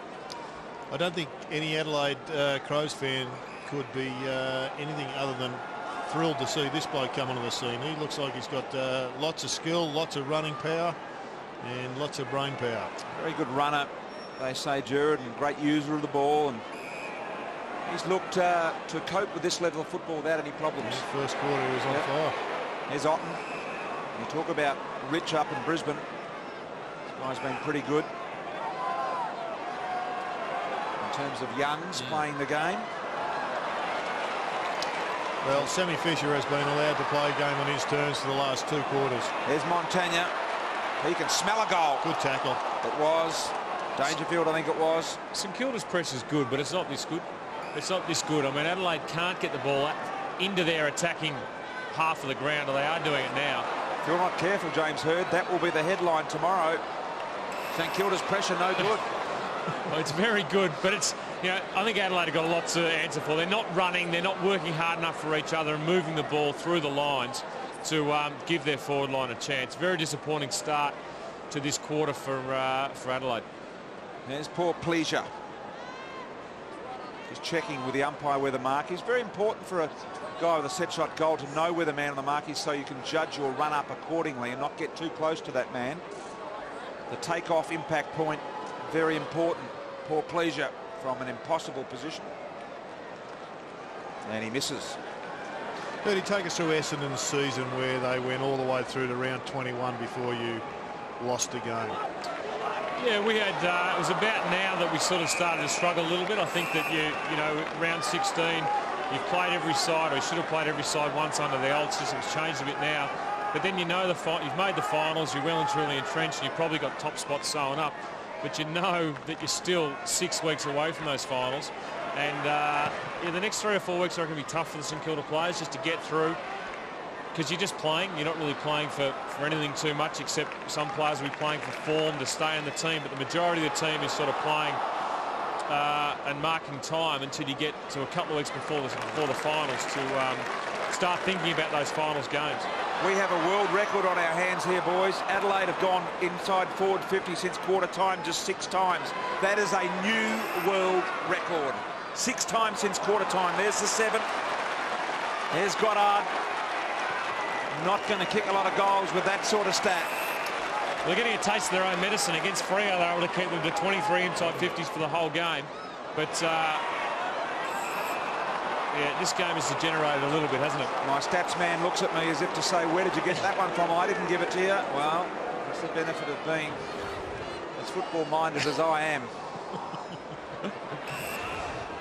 Here's Goddard. Chipping ball, Ray. Dangerfield tries to hold him up. No, he didn't, BT. And the kick to Riewoldt. He did, but he couldn't touch him, Jared. No, that effort from Dangerfield, it typifies Adelaide today. But he can't touch him, otherwise it's 50. He's allowed to corral him a lot better than he did then. Gee, you're on your stuff today. He's taken the mark. He can't touch him. Otherwise it's 50. I think you're with me now. No, I'm still reckon he conceded. All right, here's Riewoldt anyway.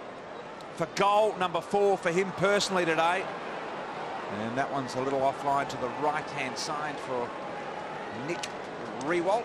Jared, what will you do if you're St Kilda if you want to simulate MCG conditions and you're not allowed to train on there because they're the rules? How do you get, if people say it's going to be a problem going from Etihad over the MCG, where they're going to need to play a final at the MCG, probably their first final, how do they get those conditions replicated for the rest of the year? I reckon they'll be doing it at Moorabbin, which is probably fairly similar. I'll check the records in the break about what Moorabbin's ground size are, but there's no doubt it's going to be a small issue. I mean, it's not as if it's a totally different world, but it's certainly going to add 10, 15 metres to the width. For those that don't know, St Kilda play just one game at the G this year. It's in round 22. That's the question from James Hird to Jared Healy. Rafael Clark seeing it over the boundary line. Just one game at the G for St Kilda, coming in round 22 against the Demons. Just for instance, last week against at Subiaco, I don't think they had anywhere near the same impact. And I reckon their forward line also struggled a little bit with the extra length. It's 15 metres longer than the G. Tippett's hurt himself. It is harder to play the game that they play in terms of the zone and that sort of thing at that ground as well, isn't it? For some reason. Wider. Just the extra width and length. Yep. He's just run into a body there, is Tippett. There's Hayes. Can go to Graham. Right on the goal line and gets a bit of an escort. Look at this. A 4-man St Kilda escort out of defence. Oh, cop that. Crowd has gone harsh as Douglas cops a bit of a whack from Cozzy. Gets back to his feet, so there's no injury. It's 50 though.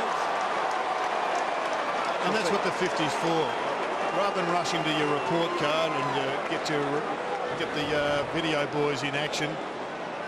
Oh, I reckon that one was not worth carrying on about, but certainly 50 metres was exactly what it deserved. is that as far as it goes, Jared? For mine, it was.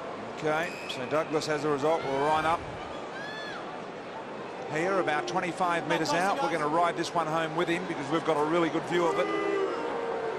There it is. Douglas to the left-hand side. That won't come back. An example, guys, of how dominant St Kilda have been forward of the centre since quarter time is disposals forward of the centre circle since quarter time. St Kilda low 100s and Adelaide 15. As we see Cozzy, I think that'll definitely be looked at, Jared. Oh, to be looked at, no doubt about that, but I think lesser issues than that have been let off. No doubt his coach Smithy wasn't happy with him because he came straight to the phone. Straight to the bench and straight onto the phone, Jared. So Neil Craig was not happy. Ross Lyon. Sorry, Ross Lyon was not happy there. There's Dowdy. Look at him get pushed back here. The Crows. Even with this ball to McLeod, it had to bounce perfectly for him. Otherwise, Del Santo was sitting right on him. That's amazing differential. 100 possessions forward of the centre squares, forward of the centre to St Kilda since quarter time. Only 15 to Adelaide. Gee, an amazing stat. Phil Clark. These stats are coming from today as Del Santo to Milne to Hayes, and the machine through the middle winds up. Here's Eddie. He doesn't get a lot of it. This is his big opportunity. He's sent in a bit of a gyrocopter looking thing that wasn't great. He had too many options there, BT. He could have gone right, he could have gone left, he could have had a bounce and gone a bit further. Yeah, sometimes just keep it simple. Got it high on the arch of the foot then, that kick. Not great contact. Stephen Kernahan had a patent on that kick at one stage. Late in his career, early in his career, he's such a brilliant career. He perfected it, Jared. Then he went big on the helicopter. He perfected the mongrel. Good chase. Look at that. Smothering tackle by Gilbert. And that is why this Saints side is where they're at the moment. The game's done and dusted, and yet we are seeing efforts like that that are just showing Adelaide what it's all about. Really good from Gilbert. Fisher. The amount of guys. Look at the tackle here. But is it what's the free kick for? Is it holding the ball or is it incorrect disposal? But the ball's knocked out of his hand. Out, yep.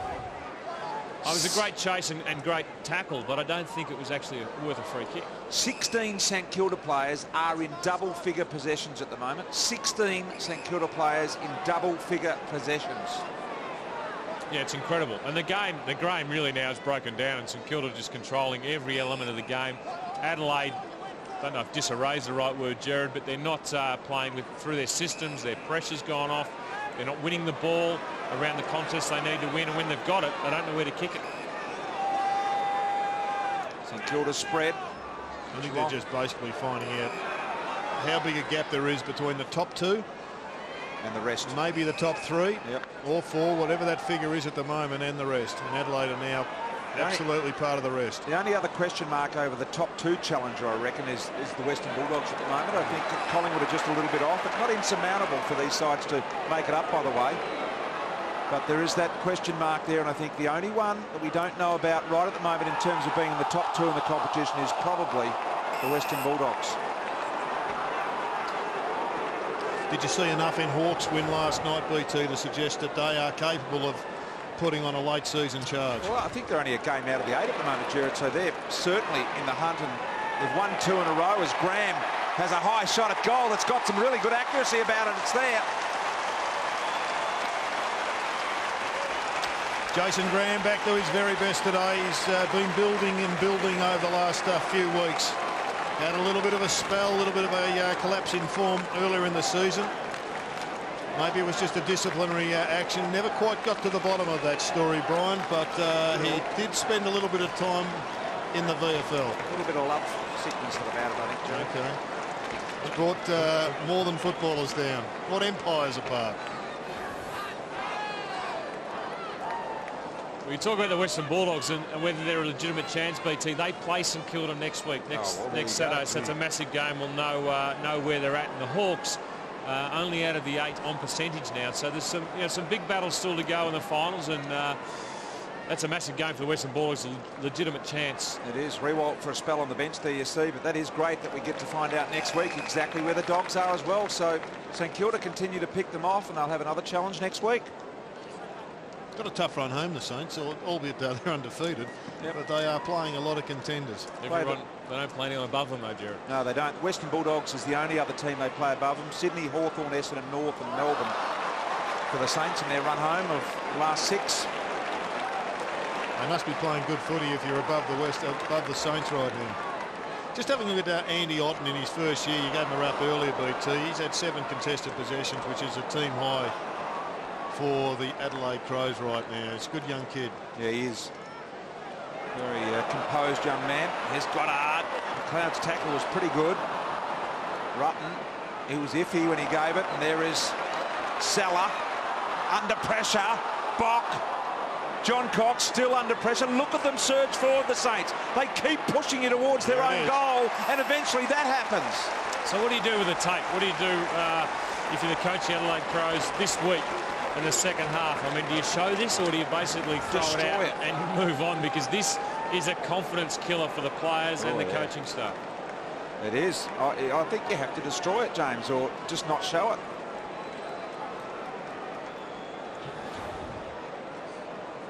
Here's Goddard for the Saints. Steps to the line and misses to the right. Saw Salah before in that play. 3 possessions. None of them effective today as Hayes comes for a spell. There's going to be some interesting decisions for all Australian selectors, Jared, on the midfield. Or do you just pick the whole St Kilda midfield the way they're playing at the moment? Well, as always, Hurdy, there's about 40 All-Australian players and 22 spots. And as always, Jared says nothing when it comes to All-Australian selection. Not even sure why you raised it, James. And I've just learnt that James is on here as well. You idiot. So here we go. Graham. Going to do some All-Australian investigating for the rest of this game. McQualter. As the senior member on the panel, Jared. Well, Hurdy, just have a look at the numbers. Snyder. Remarkable spin that missed. And the good thing, BT, is that Mark Rashudo is on the panel. And he's here today as well. And James Herder on the panel. And collectively, they have been assigned the midfield zone. It's news to us. Anyway. No responsibility, Jared. He'll be deciding between Rewalt and Jonathan Brown for the centre forward position. Yeah. Well,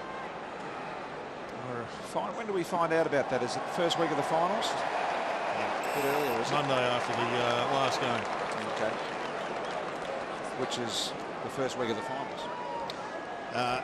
For memory, BT, I just gave you some poor information second week. Right. Here's Jones.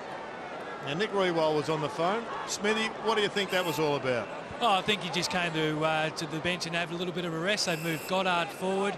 They took Kazitsky came off for that indiscretion just before. So he's moved back up into the forward line as well. I think it was just for a little bit of a rest. He's like a caged lion, Smithy. He's come off the ground. He hasn't sat down at all, and he's desperate to get back on. Well, BT, he's such a competitor. I don't think he likes being on the bench, and you can see him standing up just before, just barking some instructions. Wants to get back out on there. Well, here goes Knights. Dawson will get back and cut it off. And Jared, probably this is the only way that Ross Lyon can rest him. It's the only way the players will accept is via the bench rather than out for games. I'm not sure about the rest, BT, with this team at the moment. I saw Nick Rewald here an hour and a quarter before the game. I sat here with Hurdy, and I reckon he did 3 or 4 Ks of just warming up at pretty well maximal effort. And he's been doing it for the whole of his career, and that's why he's an amazing athlete. See what he does out on the ground, but I've never seen a guy, and all credit to him, Look at this. He's going back warming up, and the way he does it, and he's straight back out on the ground now. But just an amazing athlete, an absolutely amazing athlete.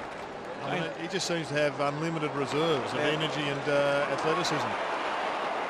The young kids, and they want to come and watch a player play and see how much ground you cover for a 6'4". Come and watch him. Look at there he is, sneaking over the back, and he'll get an easy one here. Little right foot inside out of it, missed.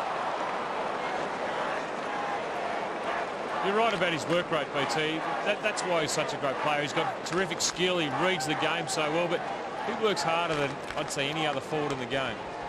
He works like a midfielder on forward line. And every player who's played on him talks about that work rate, and if you do play on him, you blow up somewhere in the game, and you cannot keep with Nick Rewalt.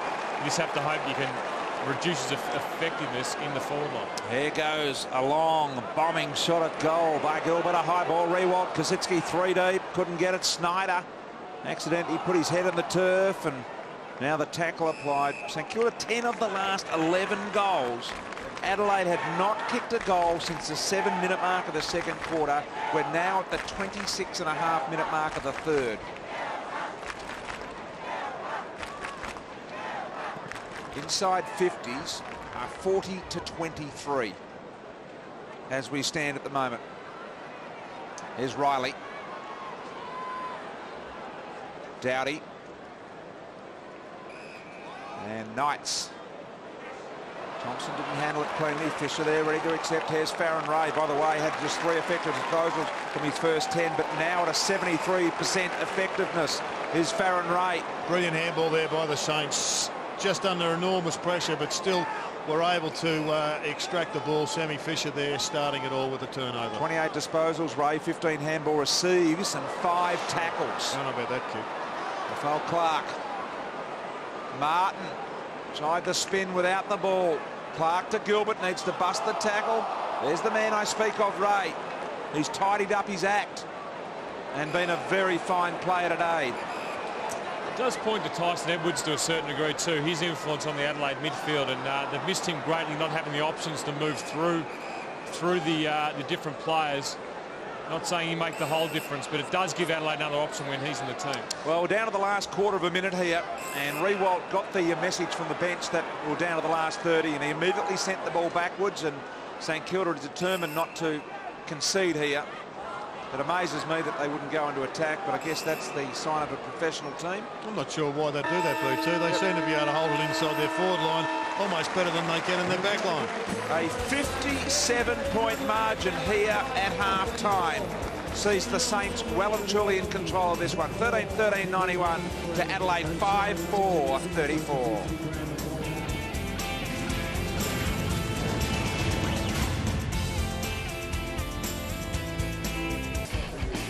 Great leader, isn't he? Nick Rewalt scores at three-quarter time, a 57-point margin in favour of St Kilda. 13-13-91 to Adelaide, 5-4-34. Rowan Smith down there at the boundary level.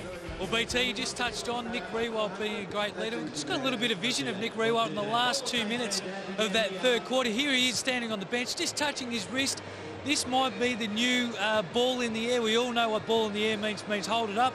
He just keeps touching his wrist to all the boys, saying, let's slow it down a little bit, boys. 2 minutes to go. And you can see at the end of that quarter, they just slowed it down. So that could be the new holding the ball in the air, boys. Well, I know that when they've been holding it in the air, our opposition teams have been taking that as a sign to attack because the other team's gone on the negative. So a new sign for the same decision. Well spotted, Smithy, and I reckon it's a better sign even if it means the same thing, Hurdy, because the ball in the air is just a dud. Lock it up, you reckon? Lock it up, time, last 3 minutes, whatever it is. Smithy has picked up on it magnificently. That is gold from Rowan Smith. That is gold. Something new. Farron Ray be really pleased, Ross Lyon, with his performance today. When I think you take on a player like Farron Ray, who's been disappointing as a high draft pick, for him to turn around and become one of the better midfielders in the comp this year is just a real, I think, pat on the back to him. Great effort, and Ross Lyon's done a lot of things right this year, his game plan, but getting Farron Ray was one of them.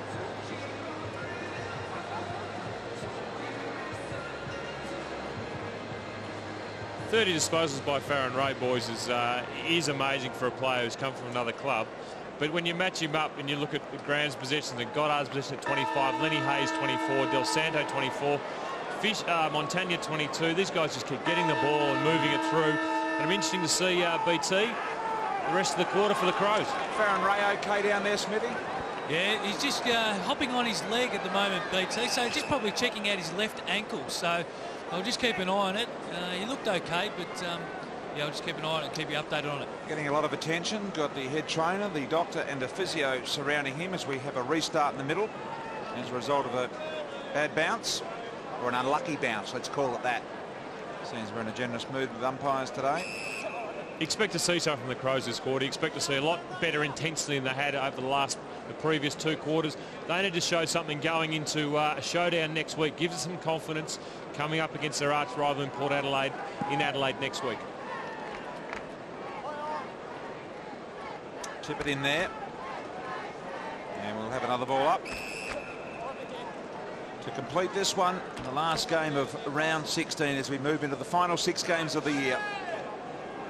Raf Clark, loose man in defence for the Saints. Which means the Crows have got a spare around the foot. It looks like Andrew Otten's. What's your attitude on that, Jared? Would you as a coach have always match that up and put a man on him and play? Well, I reckon we saw yesterday where the Blues didn't match it up, and it really hurt them badly. So you're happy to play with an extra defensive player well, or forward in your It area? probably all depends on the mix. If it's working for you, you go with it, and if it's not, you don't. I remember the grand final. I think it was the Swans versus the Kangaroos, where the Kangaroos just continually put players into their forward line to the point where they had 8 or 9 players, but they still won the game. Yeah. Bok had to be slick and was.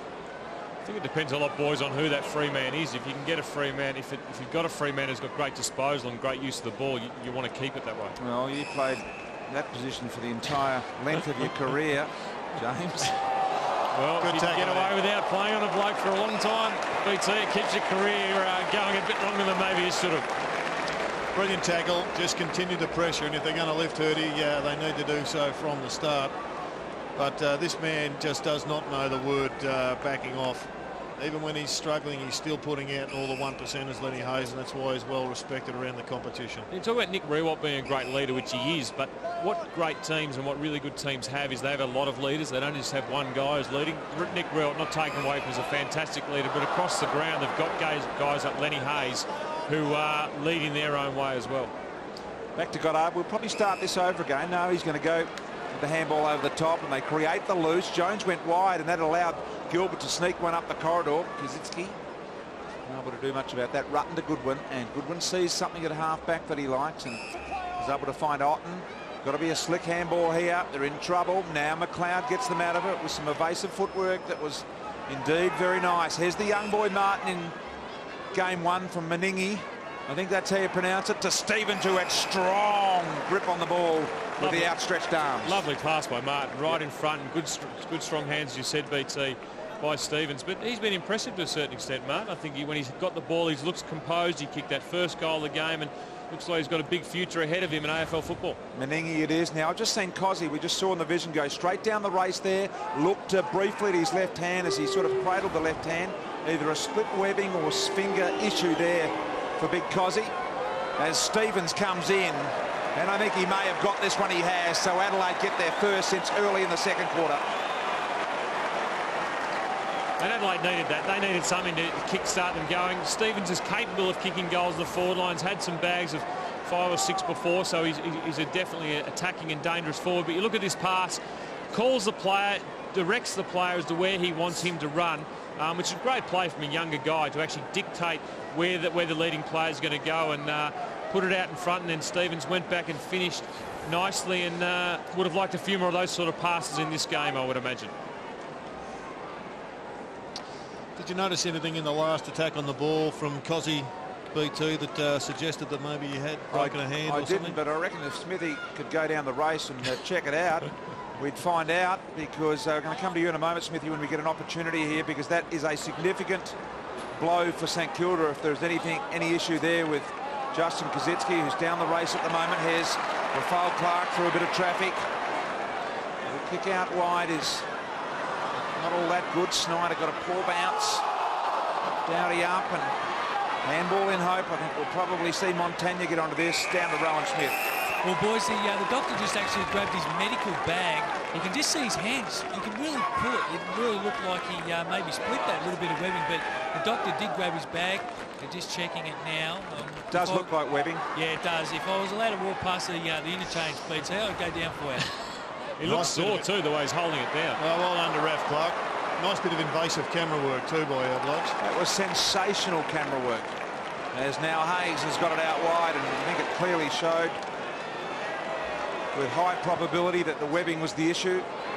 If there's such a way you can clearly show something with high probability, then that was it. All over the line, out of bounds. That's one of St Kilda's worries, I suppose, is injuries to Kazitsky and Riewoldt. They're ones who want to keep fresh and away from those sort of injuries. 51-point margin now with the all-conquering Saints, who are going to go on and win their 16th game in a row. They continue to break records week after week. This St Kilda outfit. Of course, Max Hutchin is to come back in. And I reckon an injury to Kazitsky or to Rewald is about, it would appear, the only way that Matt Maguire is going to get back into this side, because there's been opportunities. Hayes misses.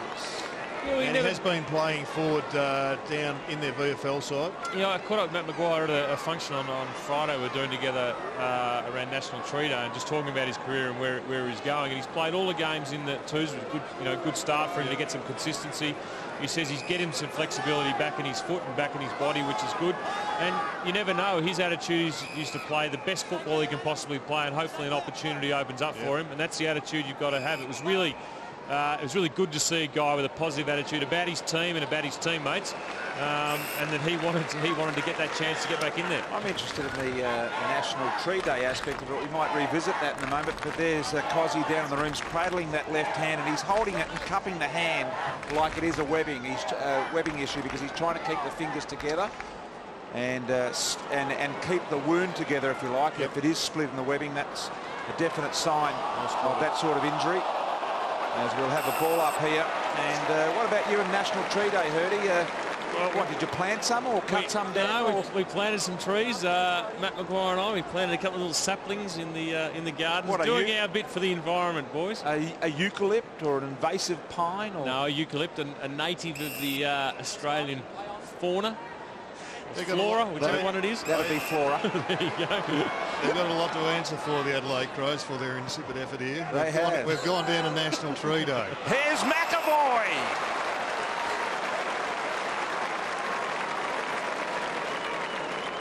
He'll line up the big boy and send this one on its way. Some good vision down in the runes with Kazitsky as well. Wasn't Zach's greatest kick forward, but McAvoy got on the end of it and made it look a little better than it was. It's a great sign for the Saints. I mean, we've seen this kid do a couple of nice things, but that would be right up there with some of the most promising acts of his career today. His third mark of the day, got very close to the man on the mark, but it didn't put him off, and McAvoy goals. As we see the Adelaide coaching staff looking very unhappy, but McAvoy had a shot for goal, I think, in the first quarter and looked a bit awkward about it, but that shot was much more fluid, showed a lot more confidence in his ability to kick the goal, and that's what playing in a team like this can do, can give the players, the younger players, new players into your team confidence. Takes a terrific mark from a Zach Dawson kick, talking about guys playing with confidence. Terrific mark, contested mark, and then went back and slotted through the goal with a lot of assurity. Big boy McAvoy gets his first of the day, and he'd be happy about that. He's back in the middle and ready to go again. There's Farron Ray. Got to be loving this. Farron Ray comes up against his old mob, I think, next week when the Saints play the Bulldogs. And BT, just on Farron Ray, we spoke about just at three-quarter time. He did come off and just looked like he's struggling with a little bit of cramp in his calf, so they put some heel raisers in his boots just to take a little bit of pressure off his calves. That's what the Crows want. Blokes like Dangerfield taking them on and having a crack forward. There's Stevens searching for his third of the day, and he misses to the left-hand side. Got no real other response, I think, Neil Craig. You'd be desperately disappointed with where they're at the present time, but there's still 6 games to go for them to rebound and get themselves back in as best condition as they can. They may face St Kilda again sometime, and they've just got to put this one behind it, learn from it. They haven't learned much since round 2, it's pretty clear, but maybe get their best side back on the park with Van Berlo and I guess Edwards back in the side and restart it again. You talk about if they pick up 4th spot, they'll probably be playing St Kilda at this venue in the first round of the finals. So they'd certainly want to get a lot out of this game and get a bit better. But as a coach, it must be hard when you've won 7 in a row. You think you've got the game style to compete.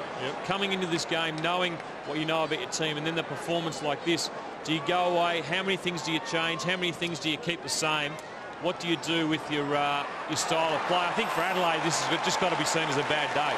I don't think you can restructure too far. They've shown so far this year they have got a style of game that can compete. Just need to get a few things right and add a few more things. Nice work from Raf Clark there. Nice little confidence boost. I don't think it's the style or anything. I think it's just that they've been beaten in the physical approach. Yeah, McAvoy's got himself a free here. He was tackled, but had already not disposed of the ball, but fumbled the ball, which meant A clear free kick. Here's Goddard with a low bullet on the chest of Riewoldt. Beautiful stuff. Nick Riewoldt been very good today. 3 goals. Goal kicking probably his only issue. 3 goals, 5. Baker. It's a pretty tough run home for the Adelaide Crows. They've got to play the showdown, and regardless of where Port are, that's a tough game. They've got Geelong, they've got Collingwood, they've got the rising form of Hawthorn, and they've got Carlton in their last game as well. So it's full of challenges for Adelaide. Here's Graham. We know he can penetrate and run with the ball. Kick wasn't great. Normally pretty good at that as well.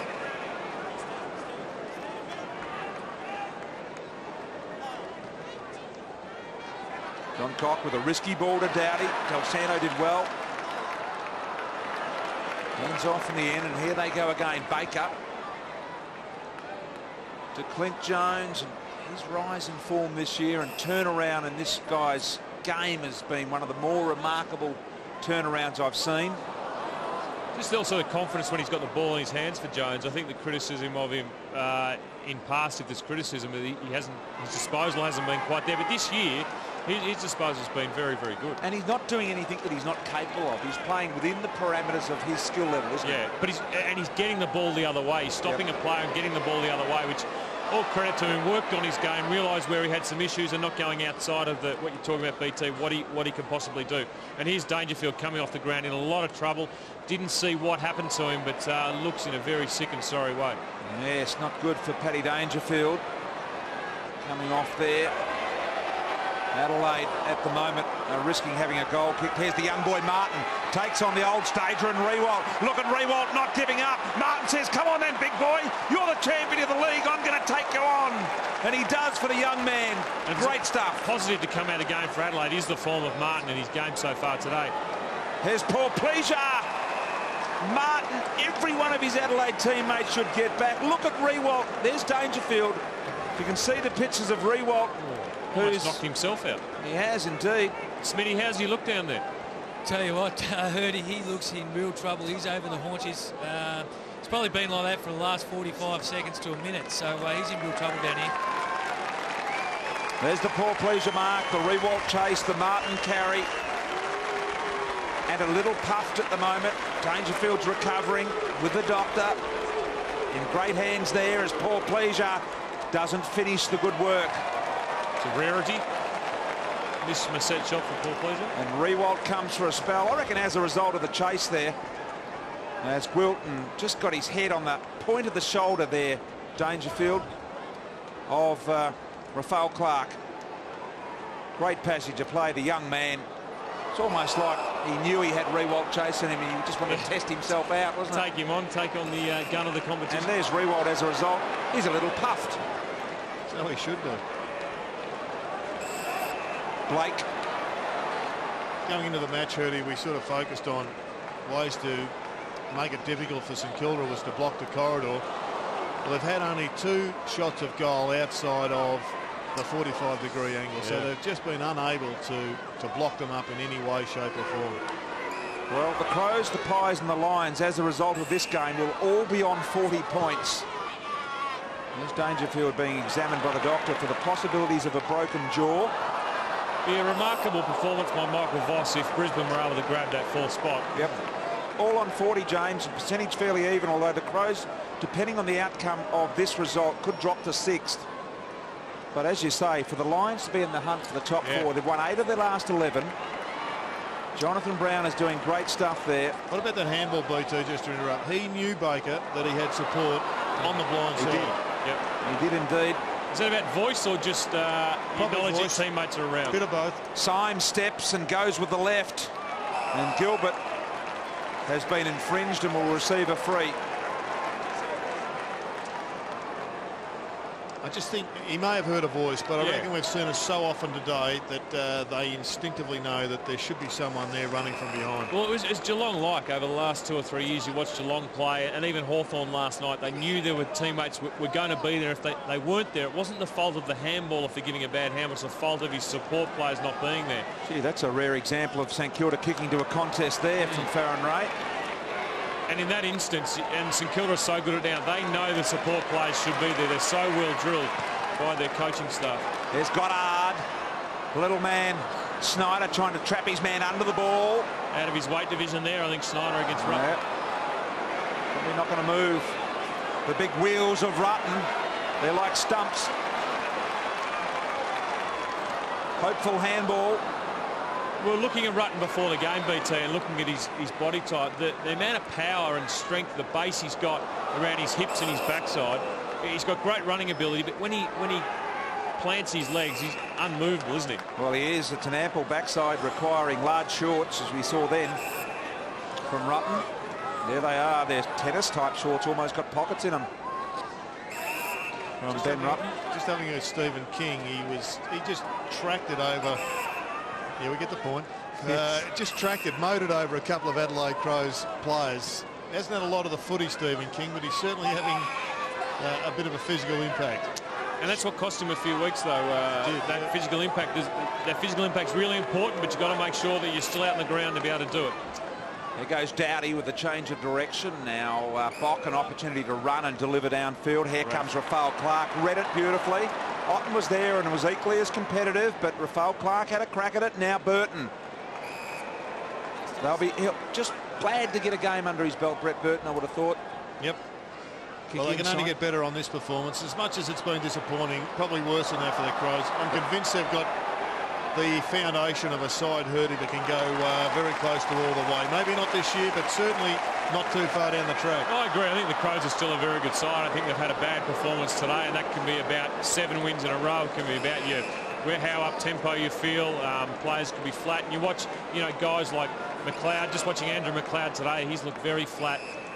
And that could be about a lot of things. But you're right. Adelaide definitely got the ability to go a long way in the next year or two. Lenny Hayes being escorted off by the physio there as well, which is a medical issue. It looks slight because he was able to come off under his own steam, but some minor issue there with Lenny.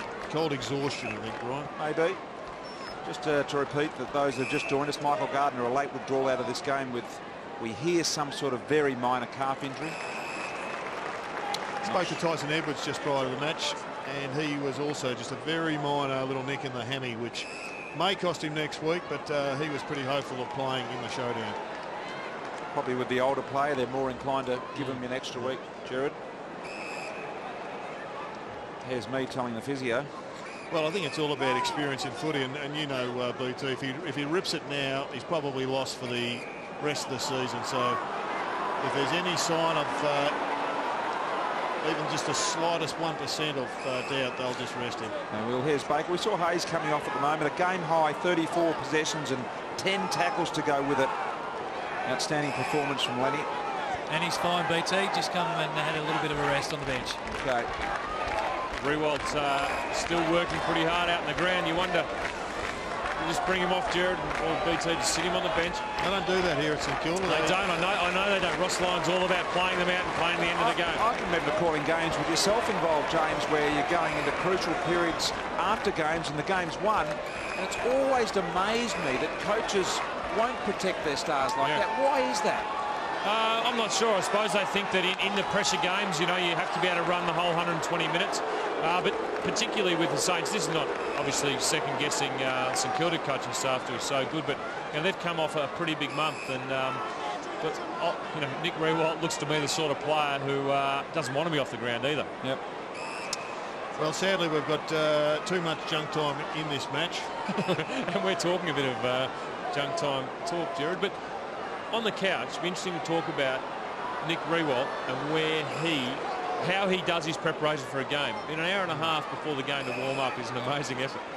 Nice work there, James. As we see on the bench, Kosicki with that left hand bandaged as well. Blake, the talking point. If it is, well, it is a sort of a webbing issue. We think that possibly that could be a week. Need that to heal. They wouldn't want that to drag on and continually split open. Smitty, poor Pleasure coming off the ground, going straight down the race, looks pretty ill. Yeah, he was limping, Hurdy, so might have just wrenched his knee, maybe something like that, just gone straight down underneath for the doctors to have a look. Montagna under 4 remaining. St Kilda going to win it and keep the run of winning sequence alive. Dogs next week. King. Which is another massive game. St Kilda and the Dogs, and another contender.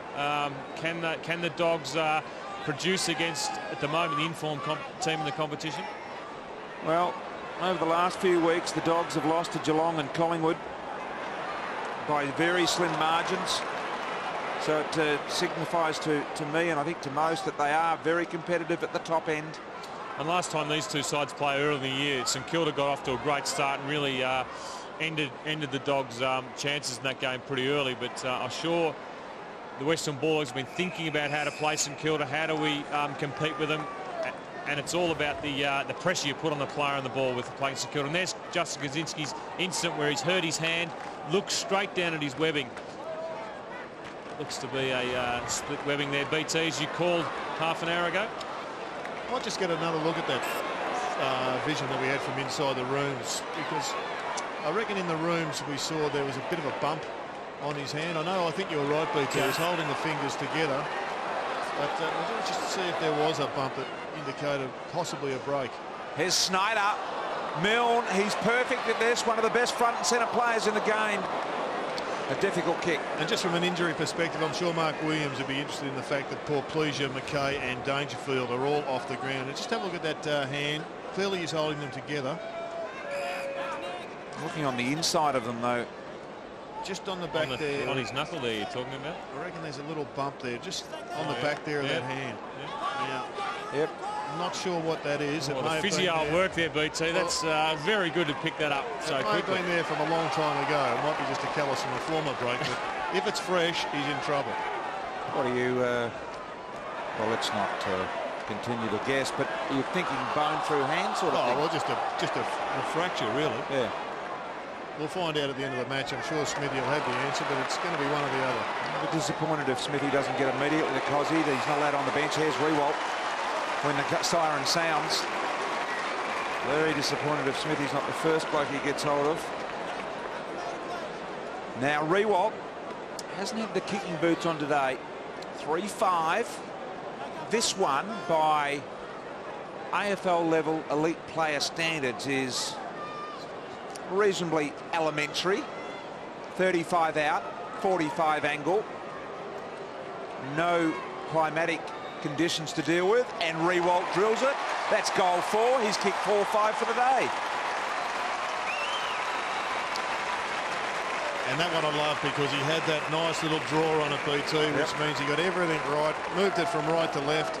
And if he can replicate that under pressure coming up early, he's going to be a powerhouse over the next, well, in that month of September. Well, he is. And another goal that's turned out from the pressure on the opposition to transition the ball and get the ball into Rewalt. 19 possessions, nine of them are shots at goal, BT. The last time he had 9 shots at goal. Fantastic effort. BT, when was the last, or how many times did you have 9 shots at goal in your career? No, I don't know, James. I've forgotten I played, actually. Well, we haven't. We haven't. That long ago, but this man here is just the benchmark in the competition at the moment when you judge forwards. And great rivalries are about one bloke winning and then the next bloke fighting back. I reckon today Bach will have known that he started well, but he's got a negative and a cross against his name, which will make the next time they play just that little bit more meaningful for him. Contested possessions for St Kilda, 10 to Del Santo, 9 to Rewalt, 9 to Hayes. Being pushed back again, the St Kilda defence ready to pounce. There they are. By the way, a crowd of 31,940 here today to see this one. The Saints lead it by 63 points. High ball, top of the square. Burton tried to launch over the shoulder unsuccessfully. Dempster, Fisher, Clark, Farron Ray caught with it. Perhaps a little fancy in front of their own goal there. And eventually the kick around the corner that Burton probably should have marked. Difficult for him. Couldn't quite kick it. And just to put the Bach game into perspective, Rewalt has kicked 4 goals, 5 and had 19 possessions. But Nathan Bach has had 28 possessions and 5 of them contested. He's had plenty of the footy as well, so it's not as if he's been pantsed. Yeah. And St Kilda at 478 possessions is a record. World record for them. World record for the St Kilda Football Club. Yeah, it's amazing. I think that's very similar, well, to Geelong numbers this year, isn't it? Geelong, I don't think have been that high, though. So that is an amazing statistical count for this game. And they are going to record a victory here. 8 seconds remaining on the clock, and really since the quarter-time siren, it's been all the Saints, with a beautiful second quarter where they kicked us 6 goals to 1. And a quick kick. That goal has in fact been allowed by Tippett with a second on the clock, and Tippett's got it. And as a result, St Kilda victorious here by 57 points. There's the only concern, Justin Kosicki, with that right hand injury. But they continue on, the Saints, 16 wins in a row. They are the most outstanding team in the competition to date. Look, they are, BT. They're in amazing form. The Saints, 16 wins is an incredible performance by any club. They've got great players all over the ground. Their midfield at the moment is the best in the competition. Geelong's the only team that comes close to their midfield. You look down back, it's an attacking midfield, distributes the ball well, and then you go onto their forward line. Their forward line with 2 powerhouses, Rewald and Kosicki, and then guys at the foot of the ball in Milne and Schneider. Great performance by St Kilda. The Adelaide Crows will be a bit disappointed, though, in the way they played today. They came out, they started well in the first 10-15 minutes, let St Kilda come back in, so it was even at three-quarter time. But we see, I think we've got Smitty down with Nick Rewalt there. BT about to have a bit of a chat. We have Rowan Smith, take it away. Thanks, boys. We're just waiting for the cameraman to get in the view, but Nick, you just keep rolling on. Yeah, it was a good solid four-quarter performance. They've been in a fair bit of form, so we knew coming into the game that it was going to be a really tough game. They play well in Melbourne to Adelaide, so they're a really good side. But I thought we played really well today, and it was a 4-quarter effort, which was most pleasing. I know everyone's been speaking about it all year and probably for the last 16 rounds, but the pressure that was evident, even though from the first bounce right to the last minute, was always there. Yeah, we like to set pretty high standards with the pressure and tackling. So we base our game around, and the contested ball as well. So I thought we're pretty strong in those areas today. I know you spent a lot of time at the forward line, but the defence today was terrific. Yeah, no, the boys down back have really been standing up. Every week we've been really restricting the opposition score, and Adelaide are a pretty fast attacking running side, so it was coming in pretty quick at times, but they stood up one-on-one really well down back. Is that what you were expecting from Adelaide today, to move the ball a little bit quick? Is that why you tried to really emphasise the pressure? Oh, we try and emphasise it every week, regardless of the opposition, but especially against another top 4 side, it was important that we did that really well today. And yourself today, another 4 goals, just keeps rolling on again. Farron Ray, I thought today was terrific, coming across from the Bulldogs, obviously, with 35 possessions. Yeah, he's been a terrific pickup for us. Just his run and his hardness at the contest as well is something that's really standing out since he came across. And Benny McAvoy, young guy, to stand up the way he did today with Gardy going out was fantastic as well. We've had a couple of big weeks against Geelong, and then travelling over to Perth, and then Adelaide today, and again next week against the Bulldogs. Yeah, they don't get any smaller. The Doggies are in rare form, and we always have really good battles against them. So I expect it to be a really hardly fought game next week. So looking forward to it. Nick, thanks very much for your time. Congratulations on the win, mate. Tough. The skipper, Nick Rewalt, with Rowan Smith down there, and they are the team that made it happen today, and they're very happy with their efforts today, and why not? They've got over this team, one of the challenges this week, of course, Geelong just 2 weeks ago, and they confront the Bulldogs next weekend. So they will have met all of the tests that they can possibly meet in a year by the end of next weekend. Yeah, the only one now is whether or not they can see the journey. We know that they're playing football that can win them games. In September, you've just gone through their side. It's only about the marathon aspect of this season. Yeah, it is. It's about injuries, it's about injury management, it's about whether they can keep their form going, keep their players in the form. They've got 6 games to go. They need to really try and... Just want to have a look at this one, BT. I think you're right about your thoughts on the webbing. Have a look at what he's describing here. They are clearly showing, I think, the webbing is the problem. Yep, they are indeed. And with that sort of injury, I've never done the webbing, Joe. Would that keep you out for a week, or is that something that you'll get over pretty quickly? Well, I think you can stitch them up and play with it. I've never had it or I think it's too much. a matter of whether you split it open, and being the hands, of course, I reckon they'd be prepared to give that a week to heal rather than have it continually split open. No, that's an issue with some people, and It'll be the infection. If they have any doubts, it'll be once again he'll take a rest, and maybe it's an opportunity to bring someone like a Matt Maguire into the side. Well, they celebrate the Saints. 31,940 here today, a 57-point victory for them. 16 in a row. St Kilda 15-15, 105, defeating the Adelaide Crows 7-6, 48.